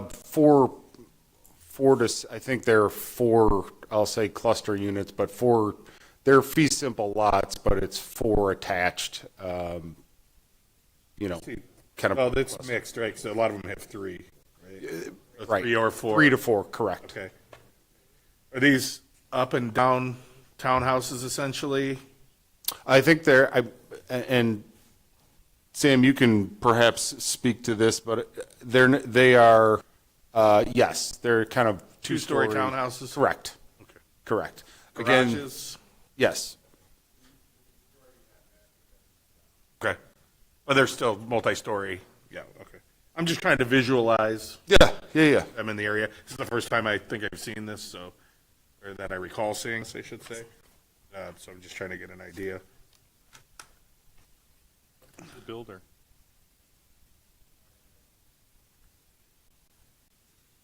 They're the ones who built Boulder Creek. Correct.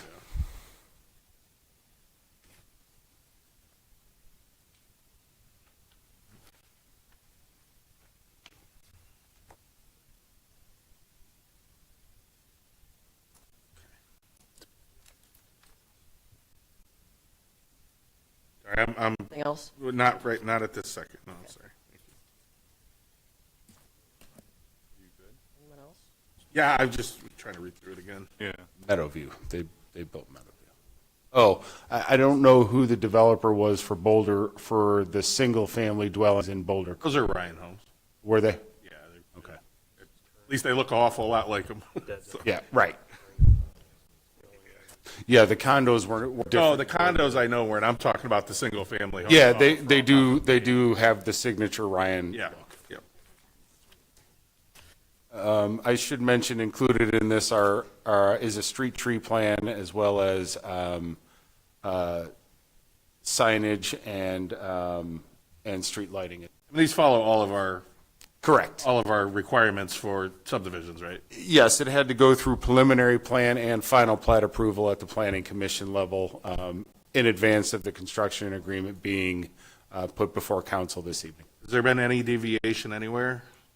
There was one variance grant for the length of a cul-de-sac.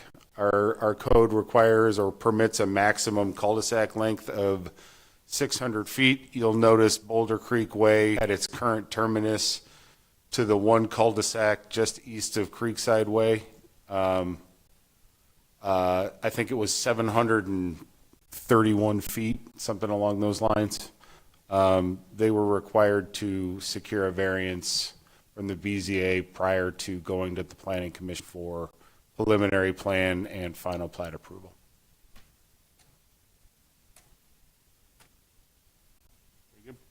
I have no further questions. Thank you. There's no further questions. I'll make a motion to move this to tonight's full council. Second. First and a second to move this item to tonight's council. All in favor? Aye. Any opposed? Hearing none, this item has been moved. Item D, T8030, authorized contract with Structure Point for on-call GIS mapping services. Mr. Cheskowski. Thank you. I know it was a rather lengthy cover letter that I provided, but I wanted to essentially this evening ask council if they would allow me to utilize American Structure Point as the firm that I use for GIS mapping services for the Planning and Zoning Department. We currently periodically have to utilize GPD for for the very few zoning map updates or things that I need in my department, and I have been less than pleased over the years with the services that GPD has rendered from a GIS mapping perspective. We're utilizing or working with American Structure Point right now to undertake a use list update project. And as part of that, and as I spelled out in the cover letter, we're putting together an interim ordinance that I'll be putting before council in a future meeting. I asked them to put together a GIS map for that effort, and I was able to execute that contract because it was of an amount that I could approve as a director.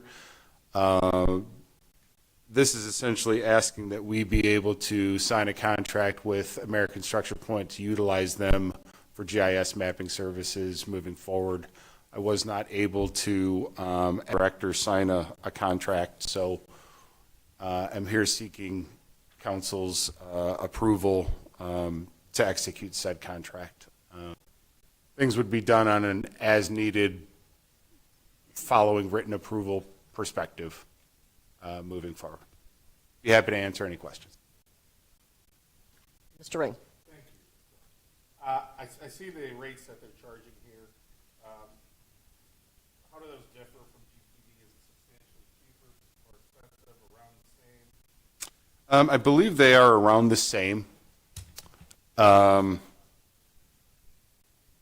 I think that GPDs are closer to the senior planner route of 180 or amount of 185 per hour, more so than the group leader. I'll be honest with you, the small amount of mapping that I need as a department,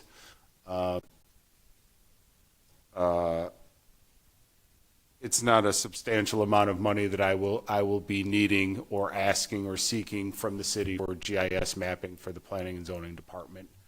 I do want to start utilizing GIS mapping more often to give council an idea of policy implications for various text amendments. But even with that being said, it's not mapping for every project, and it's not a situation where it's going to be even close to tens of thousands of dollars. At the very most, I could envision probably $5,000 to $6,000 per year. So, I'm reading this clause by the monthly maximum amount of $3,500. Yeah. And it states, should the total number of hours worked in any given month exceed the hourly not to exceed maximum below, engineer reserves the right to review the contract in conjunction with the client to increase the not to exceed amount to ensure there are no lapses in service. Right, the fee amounts to about as much as $3,500. That clause, I mean, so they're saying the maximum you can spend is $3,500, unless you spend the $3,500, then we'll change it, right? That doesn't make sense. But the bigger thing to me is, does that mean if we approve this and allow the contract to be signed, that you know, if that maximum monthly goes up to $50,000, that you and the engineer can just change it without us? No. I mean, I will tell you, there is no way, I will stare you straight in the eyes, Mr. Ring, and tell you there is no way I will ever need $50,000 worth of GIS mapping, certainly in a year. I probably wouldn't use $50,000 in the 13 years that I've been here. You know, the first map that I had them work on, I think the total amount is $4,000. And I had them put this guardrail in place so that I knew in a single month they couldn't charge for whatever I asked them to do over that baseline. The other thing that I'm asking them to do is provide me with a detailed task list of all of the hours to be spent and what I will be provided as a deliverable prior to me signing off on any maps being made. All right, I just confused that. Yeah, I don't disagree. The way it's written is kind of confusing. That's why I wanted to break it down and ask or mention that essentially I was asking that we be able to utilize a different vendor than GPD. Thank you. Thank you. Does the not to exceed have to be in the ordinance? That's why I was confused by why it was there, because it's really ineffectual if it could just be changed whenever. Because John, your cover letter says not to exceed in the amount of 10,000. So this year.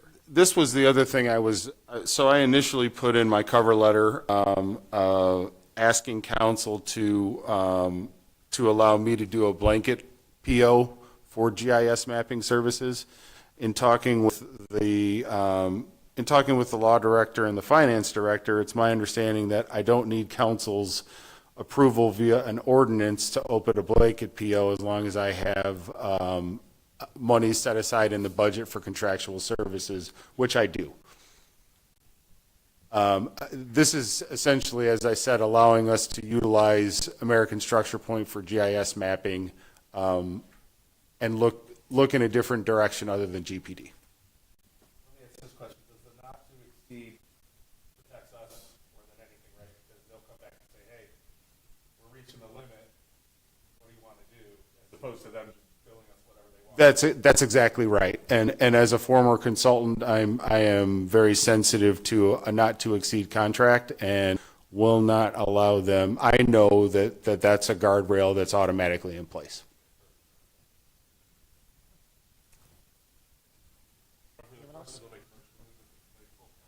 Second.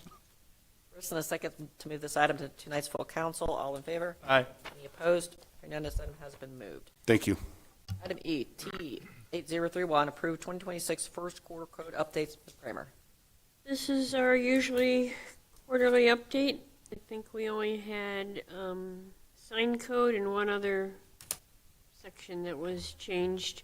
I've distributed the hard copies to everybody, so if anybody wants help putting their code book together, I'm available to do that. This is just to make it all official in the legislation. There's no further discussion. I'll make a motion to move this to tonight's full council. First and a second to move this item to tonight's full council. All in favor? Aye. Any opposed? Hearing none, this item has been moved. Item F, T 8032, commit to pay city sheriff BRIC grant for Pleasant Valley Stormwater Study. Engineer, who's doing this? Mr. Bill Miller. This is a grant we applied for the Pleasant Valley BRIC grant.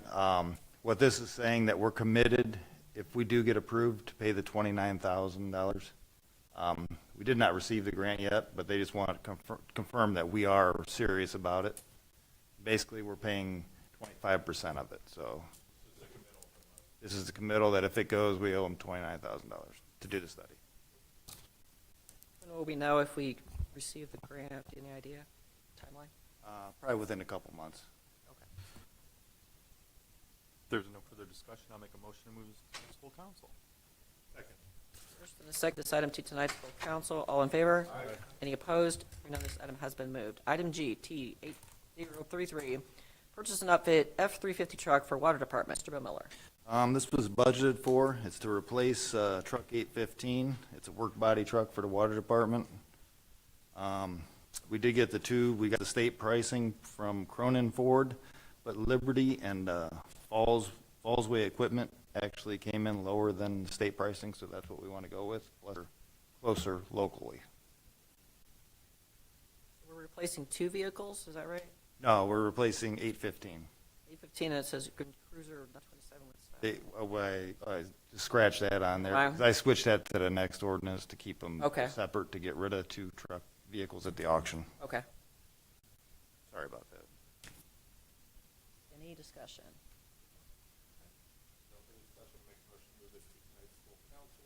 Second.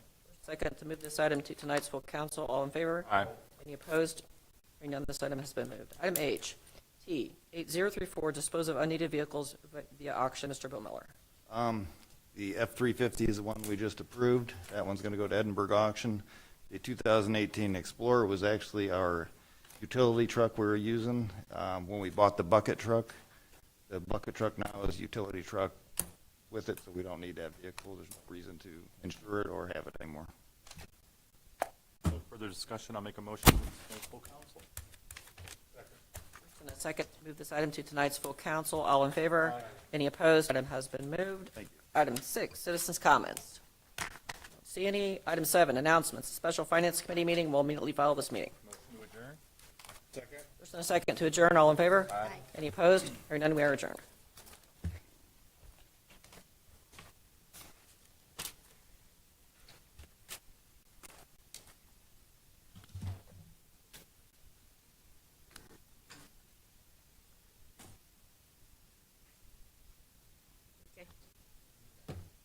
the Special Finance Committee meeting of Monday, July 13th. Order. I can call roll. Mr. Lampa. Yes. Here. Glenn. Here. And Mr. Lombardo. Ms. Wagner. Mr. Ring. Mr. Hannan. Here. Mr. Mishniak. Motion to excuse Mr. Lombardo. Second. First and second to excuse Mr. Lombardo. All in favor? Aye. Any opposed? Hearing none. Excused. Item 3, special business T7 or T8025, event 2026. Annual appropriations, Mr. Matt Miller. Thank you, Mr. Ring, and thank you, Council, for having a special finance committee meeting tonight. We needed to move money quicker than waiting 2 more weeks. We got some favorable bids for the 2026 OPWC road paving program in the city, and as was put in our 5-year capital plan, we were expecting to have to move some money to cover additional alternates. And if the city exercises the alternate, we're able to do all the paving, but we still need to move some funding from the 101 to the 401 to cover the lowest bid. Any questions?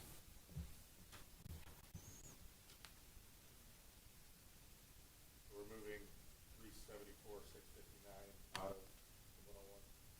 Correct.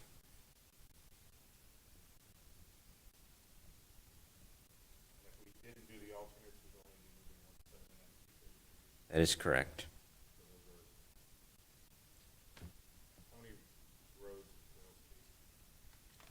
I think it's 2. Roads? Yeah. We're finishing Ferguson, we're finishing Elliman that we started last year. This is gonna do Holborn, the whole length of Holborn, and the 3 stacks off of Holborn. And this will complete Quails Chase entirely. How many roads in Quails Chase? How many what? Roads in Quails Chase. 3 roads. I think there's 3 roads. But that'll be it for them. We don't have to worry about going back there. If there's no further discussion, I'll make a motion to move this to tonight's full council. Second. All in favor? Aye. Any opposed? Hearing none, that is moved.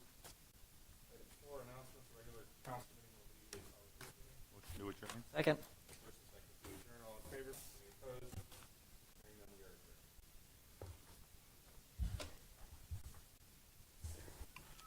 Potty break or anything?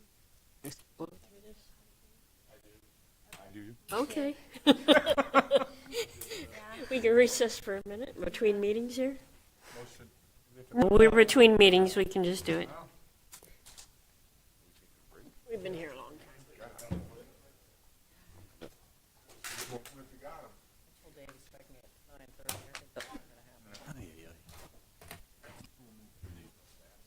Maybe.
to make a motion to reconvene regular council.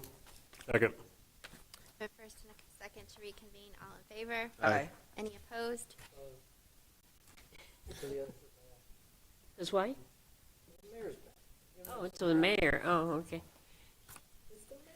Oh, we got it.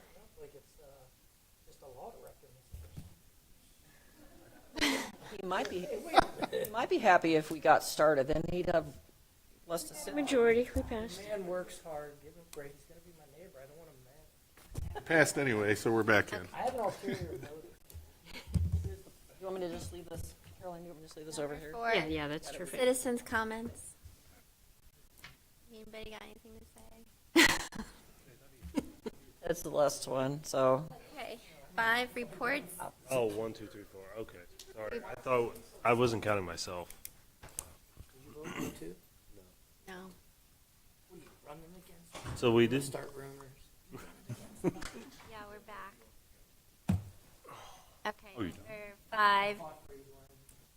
Reports, communications from departments, boards of commissions. Chief White. I think you've all heard me talk enough for tonight, so I will defer. Chief Reinhold.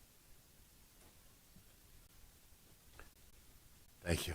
I was very busy. Been to Twinsburg twice, the natural gas explosion, and then they had another structural house fire. People were out of town. The house caught fire. And we've had 2 fires within the city of Streetsboro within the last 2 weeks. Other than that, we've just been flowing a lot of water, taking advantage of the warm weather. That's when we go outside and train devices. And that's it. Thank you. Mr. Kaufman. I don't have too much, just a lot of project work I've been busy with. We now have some cameras in our park. So at both of the restroom facilities in the park, we have cameras on the buildings so that we're able to see a little bit more into the park. We've had some vandalism in the past, and now we have some tools that are available to us. Are they flock? They are not flock. They are not flock. We're going to upgrade them though, Justin, to the flock. They're going to be following you. They are excellent quality, yes. They're not in the bathroom. They are not in the bathroom. That is correct.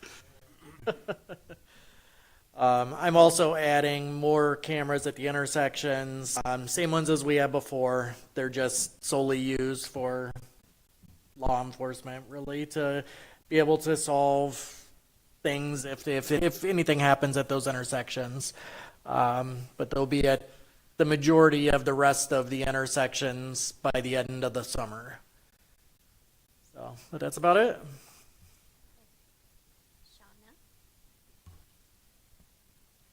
Shauna. We're still looking for a dispatcher, so we haven't found one. I wouldn't really be on council. I'd have to quit. Oh, well, it's still an option. Well, I could probably send some your way if it don't go well. I'm sure I can send some your way here shortly. Right. Other than that, I don't have anything. Thank you. Mr. Grandinetti. Didn't report this evening, thank you. Samantha. Thank you. In addition to the work that Matt did with the cameras at the restrooms, we also now have automatic locks on the Splash Park restrooms and both facilities in the parks. So those are set on a timer. Really happy about that. We have the Brew Bash coming up, so you'll start to see that start to get advertised. We're also taking volunteers. And Economic development proposal. That's the next meeting. Tonight? At the next meeting. Yeah, I'm a sadist, but not at that level. Thank you. Thank you. Thank you. As I mentioned, we're working on round 2 of discussions at the Planning Commission level at tomorrow night's meeting relative to additional development process improvement text amendments. And we have a couple of items on the agenda. Just wanted to highlight that Aldi will be on tomorrow night's agenda for the first large-scale solar array installation on a roof in the city since we passed those amendments. I thought that was pretty cool, and they're doing it in a manner that will not be visible from the road. So realizing the benefits, but no aesthetic impact. So, just wanted to make council aware. That's it. Where's that at? At Aldi, on the roof of the grocery store.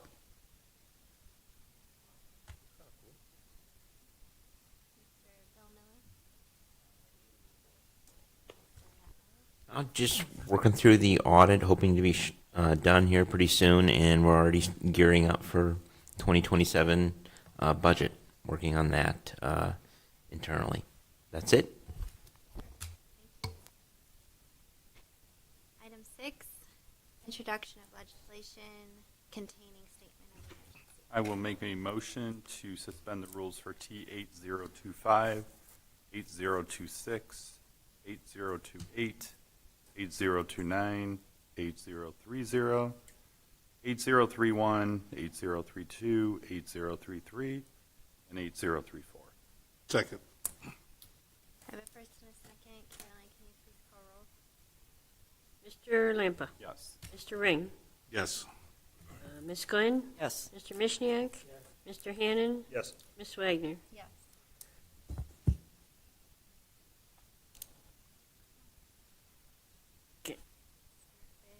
T 8025, amend 2026 annual appropriations, number 8. This is an ordinance amending ordinance number 2025-183, the 2026 annual appropriation ordinance number 8. Motion to adopt. Second. I have a first and a second. Caroline, can you please call roll? Mr. Lampa? Yes. Ms. Glenn? Yes. Mr. Ring? Yes. Mr. Mishniak? Mr. Hannan? Yes. Ms. Wagner? Yes. Item, Wait, that becomes 2026-106. Okay. We got you. was that wrong? Okay. T 8026, accept drug use prevention grant. An ordinance accepting a drug use prevention program grant from the Ohio Attorney General for the 2026 program year and declaring an emergency in order to expedite the availability of the grant funds. Motion to adopt. Second. First and a second.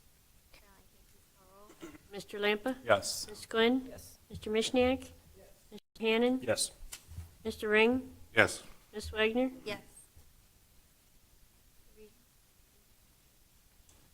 Becomes 2026-107. Yes. What do you want me to do? Sorry. No, we're skipped that and moved it to the next batch. Item T 8028, authorize emergency HVAC repairs for police station. An ordinance authorizing the mayor to enter into a contract without competitive bidding with Gardner for emergency repairs to the police department HVAC in an amount not to exceed $23,000 and declaring an emergency in order to authorize payment for completed emergency services. Motion to adopt. Second. First and a second. Caroline, can you please call roll? Mr. Lampa? Yes. Ms. Glenn? Yes. Mr. Mishniak? Mr. Hannan? Yes. Mr. Ring? Yes. Ms. Wagner? Yes. Item is accepted. T 8028 now becomes 2026-108.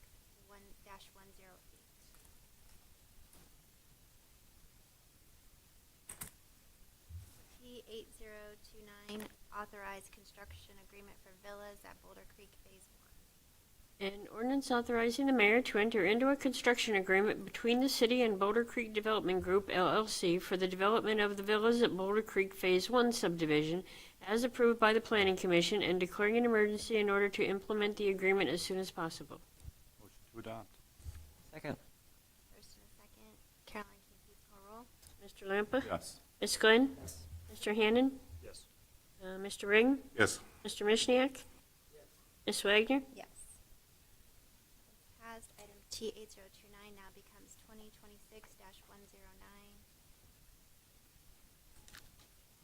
T 8030, contract with Structure Point for on-call GIS mapping services. An ordinance authorizing the mayor to enter into a contract without competitive bidding with American Structure Point, Inc. for on-call GIS services and declaring an emergency in order to timely implement services. Motion to adopt. Second. First and a second. Caroline, can you please call roll? Ms. Glenn? Yes. Mr. Lampa? Yes. Mr. Ring? Yes. Mr. Mishniak? Yes. Mr. Hannon? Yes. Ms. Wagner? Yes. Item T8030 passes and becomes item 2026-110. T8031, approve 2026 first quarter code updates. An ordinance approving the editing and inclusion of certain ordinances as parts of the various component codes of the codified ordinances of the city of Streetsboro and declaring an emergency so that the amendments are in effect immediately. Motion to adopt. First and second. Caroline, can you call the roll? Ms. Glenn? Yes. Mr. Lampa? Yes. Mr. Ring? Yes. Mr. Mishniak? Yes. Mr. Hannon? Yes. And Ms. Wagner? Yes. Item T8031 has been accepted and becomes 2026-111. Item T8032, commit to pay city share of BRIC grant for Pleasant Valley Stormwater Study. An ordinance authorizing the mayor to submit a commitment letter for the city of Streetsboro's local cost share for the Building Resilient Infrastructure and Communities Grant, BRIC, awarded for the stormwater studies for the Pleasant Valley Road neighborhood and surrounding areas, and declaring an emergency in order to timely proceed with the project. Motion to adopt. Second. First and second. Caroline, can you please call roll? Mr. Lampa? Yes. Ms. Glenn? Yes. Mr. Ring? Yes. Mr. Mishniak? Mr. Hannon? Yes. Ms. Wagner? Yes. Item T8032 has been accepted and becomes 2026-112. T8033, purchase and uplift F-350 truck for water department. An ordinance authorizing the mayor to enter into a contract without competitive bidding with Liberty Ford, Fallsway, Graphic Expressions, Speed Tech Lights, Line-X, and Amazon for the purchase and upfitting of a 2025 Ford F-350 XL Crew Cab SRW two-wheel drive for use by the water department in an amount not to exceed $78,835, and declaring an emergency in order to place the vehicle into service as soon as possible. Motion to adopt. Second. First and second. Caroline, can you please call roll? Mr. Lampa? Yes. Ms. Glenn? Yes. Mr. Mishniak? Yes. Mr. Hannon? Yes. Mr. Ring? Yes. Ms. Wagner? Yes. Item T8033 has passed and becomes 2026-113.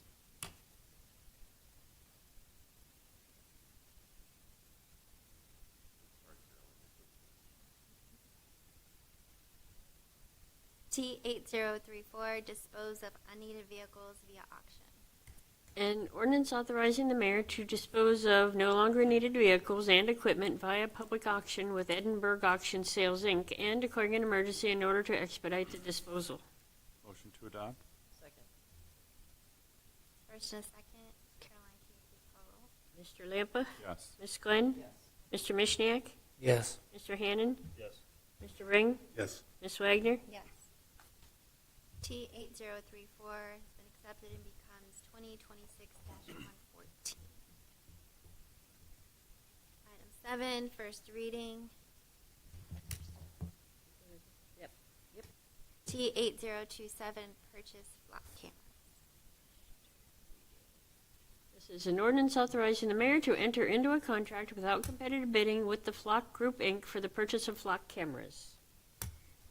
As amended, because we changed the account number. T8035, amend chapter 1155, off-street parking and loading requirements. This is an ordinance amending Chapter 1155 of the Codified Ordinances of the City of Streetsboro relating to parking and loading requirements. T8036, amend section 1103-02A129, rear yard definition. An ordinance amending Section 1103.02A 129 of Chapter 1103 of the Codified Ordinances of the City of Streetsboro relating to definitions for rear yards. Number 8, second reading, there is none. Number 9, third reading. T-8009, amend code section 945-01, fees for cemetery lots. An ordinance amending code section 945.01, establishing the charges for municipal cemetery lots and services. Motion to adopt? Second. I have a first and a second. Caroline, can you please call roll? Mr. Ring? No. Mr. Lampa? Yes. Ms. Glenn? Yes. Mr. Mishniak? No. Mr. Hannan? Yes. Ms. Wagner? No. So we got 3-3, so not a majority, so it doesn't pass. It's Tony's fault.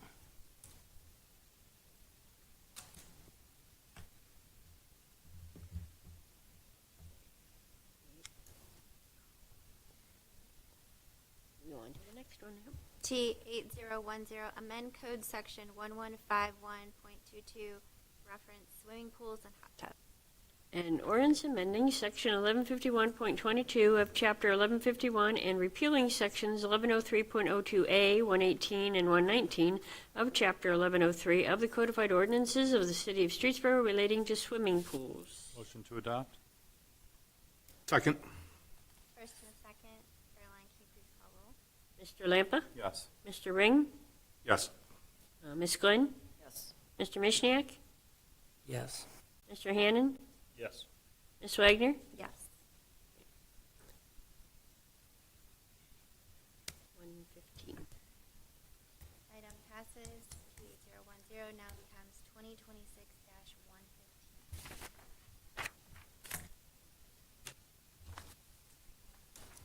Item 10, mayor's report. Thank you. You may not have noticed, but Parks and Rec has been working, the Parks and Rec maintenance guys have been working very diligently around City Hall after the service department poured the sidewalk across and replanted that. That's all coming in good. But over the last few days, now that they've had some open time because they're not preparing as many baseball field during the day, they have planted around the city center sign and got that up to date. They have been mulching. We reconfigured some of the irrigation so that the plants can be more properly irrigated. They will continue mulching. They weeded the beds. They've really got it looking nice. And the plants that Mike and Josh and Kelly planted out front are coming in fine now. And it just looks really nice out there. And the Parks and Rec guys, I can't, along with service and along with police, and along with fire, I can't say enough good things about these folks. They really put a great effort into it, and I'm very proud of what they've accomplished. The 303 project commenced today. I did drive down there. They're already moving a ton of dirt, hoping that they're hurrying to get that done. And I had to laugh because when I was going down there, I followed two cars that decided that the detour didn't mean anything to them. They got all the way down there, and they had to turn around and go all the way back. And I thought that was rather amusing. They're making good progress on the square. They've got both sides of the road. It looks like they're getting ready to pour. They're putting the, I don't know what the hell they call them, the containers in. They've got to put the rebar in. And I don't know, today's already, well, it's Monday. They may be ready to pour by the end of the week. I don't know for certain. We have a estimated completion date for that square? If they keep going, they were saying the end of July. I don't know if that's 2 weeks away. Completely attainable. But once they get these two sides done, the only part left is that sliver in the center. And that should not be near as long. It's a single set pour. And then once they get that done, then we can let people make left turns and everything else. And I did talk to the chief today, and really the majority of people that they're pulling over for making left turns are either out of state or out of the city. It's not the residents that are doing it. And the most frequent excuse that our officers have heard is, my GPS told me I had to turn left. Oh, God. So they just felt that it was in their power because their GPS told them to. And needless to say, they have been warned or cited. But you know, I'm hoping that that we can keep moving. They have Carver's been working pretty hard out there, and you know, a lot of people don't see a lot of people, and it goes back to the problem that we're having throughout the United States is finding employees to work in these difficult jobs. They don't have the personnel that they used to have. And during COVID, a lot of the smaller companies, and naturally Carwell is not one of the smaller ones they used to be, a lot of the smaller companies folded because they couldn't find the people and they couldn't do the things. So now these projects that we have going on, they're being accomplished by less people.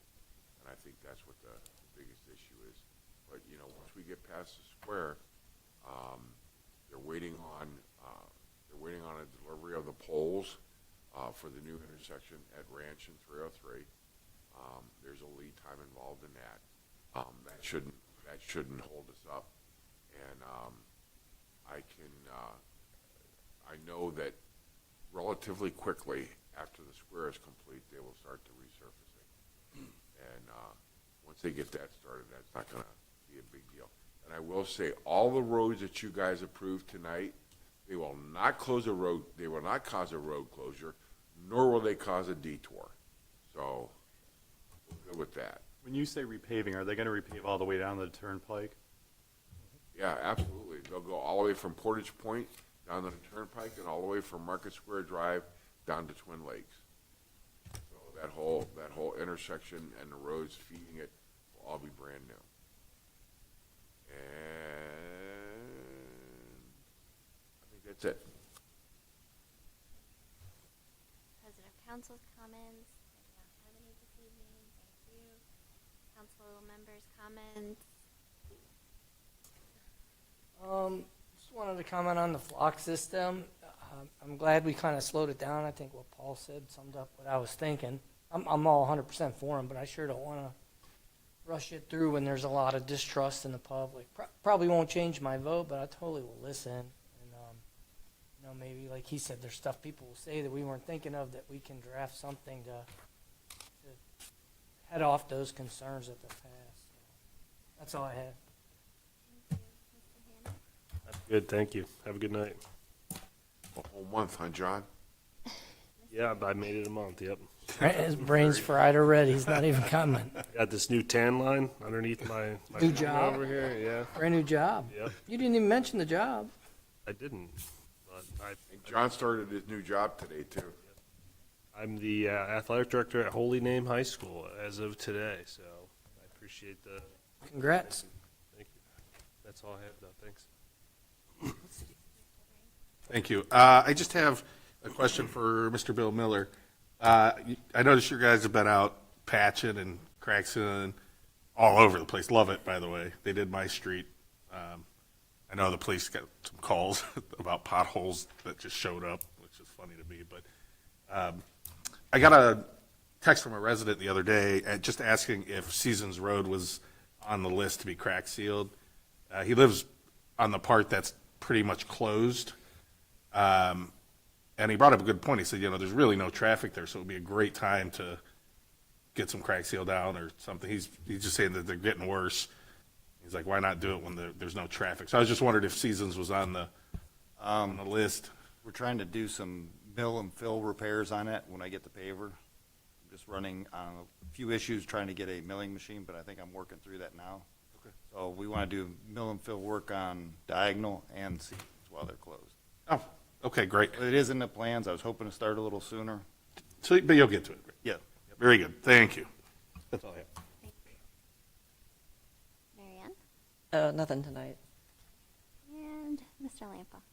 Just want to say thank you to Parks and Recs for the beautiful job around our new City Hall. It looks gorgeous. And congrats to John on his new job. Congratulating John all the time.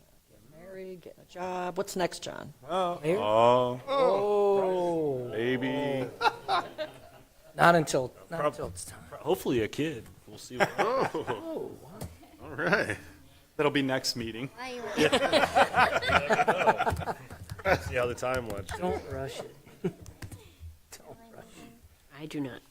Oh, that's all you'll do for the next 24 years. If you have a kid. Item 13, announcements. There will be a finance committee and a regular council meeting on Monday, July 27th, 2026, starting at 7 p.m. in council chambers. Motion to adjourn. Second.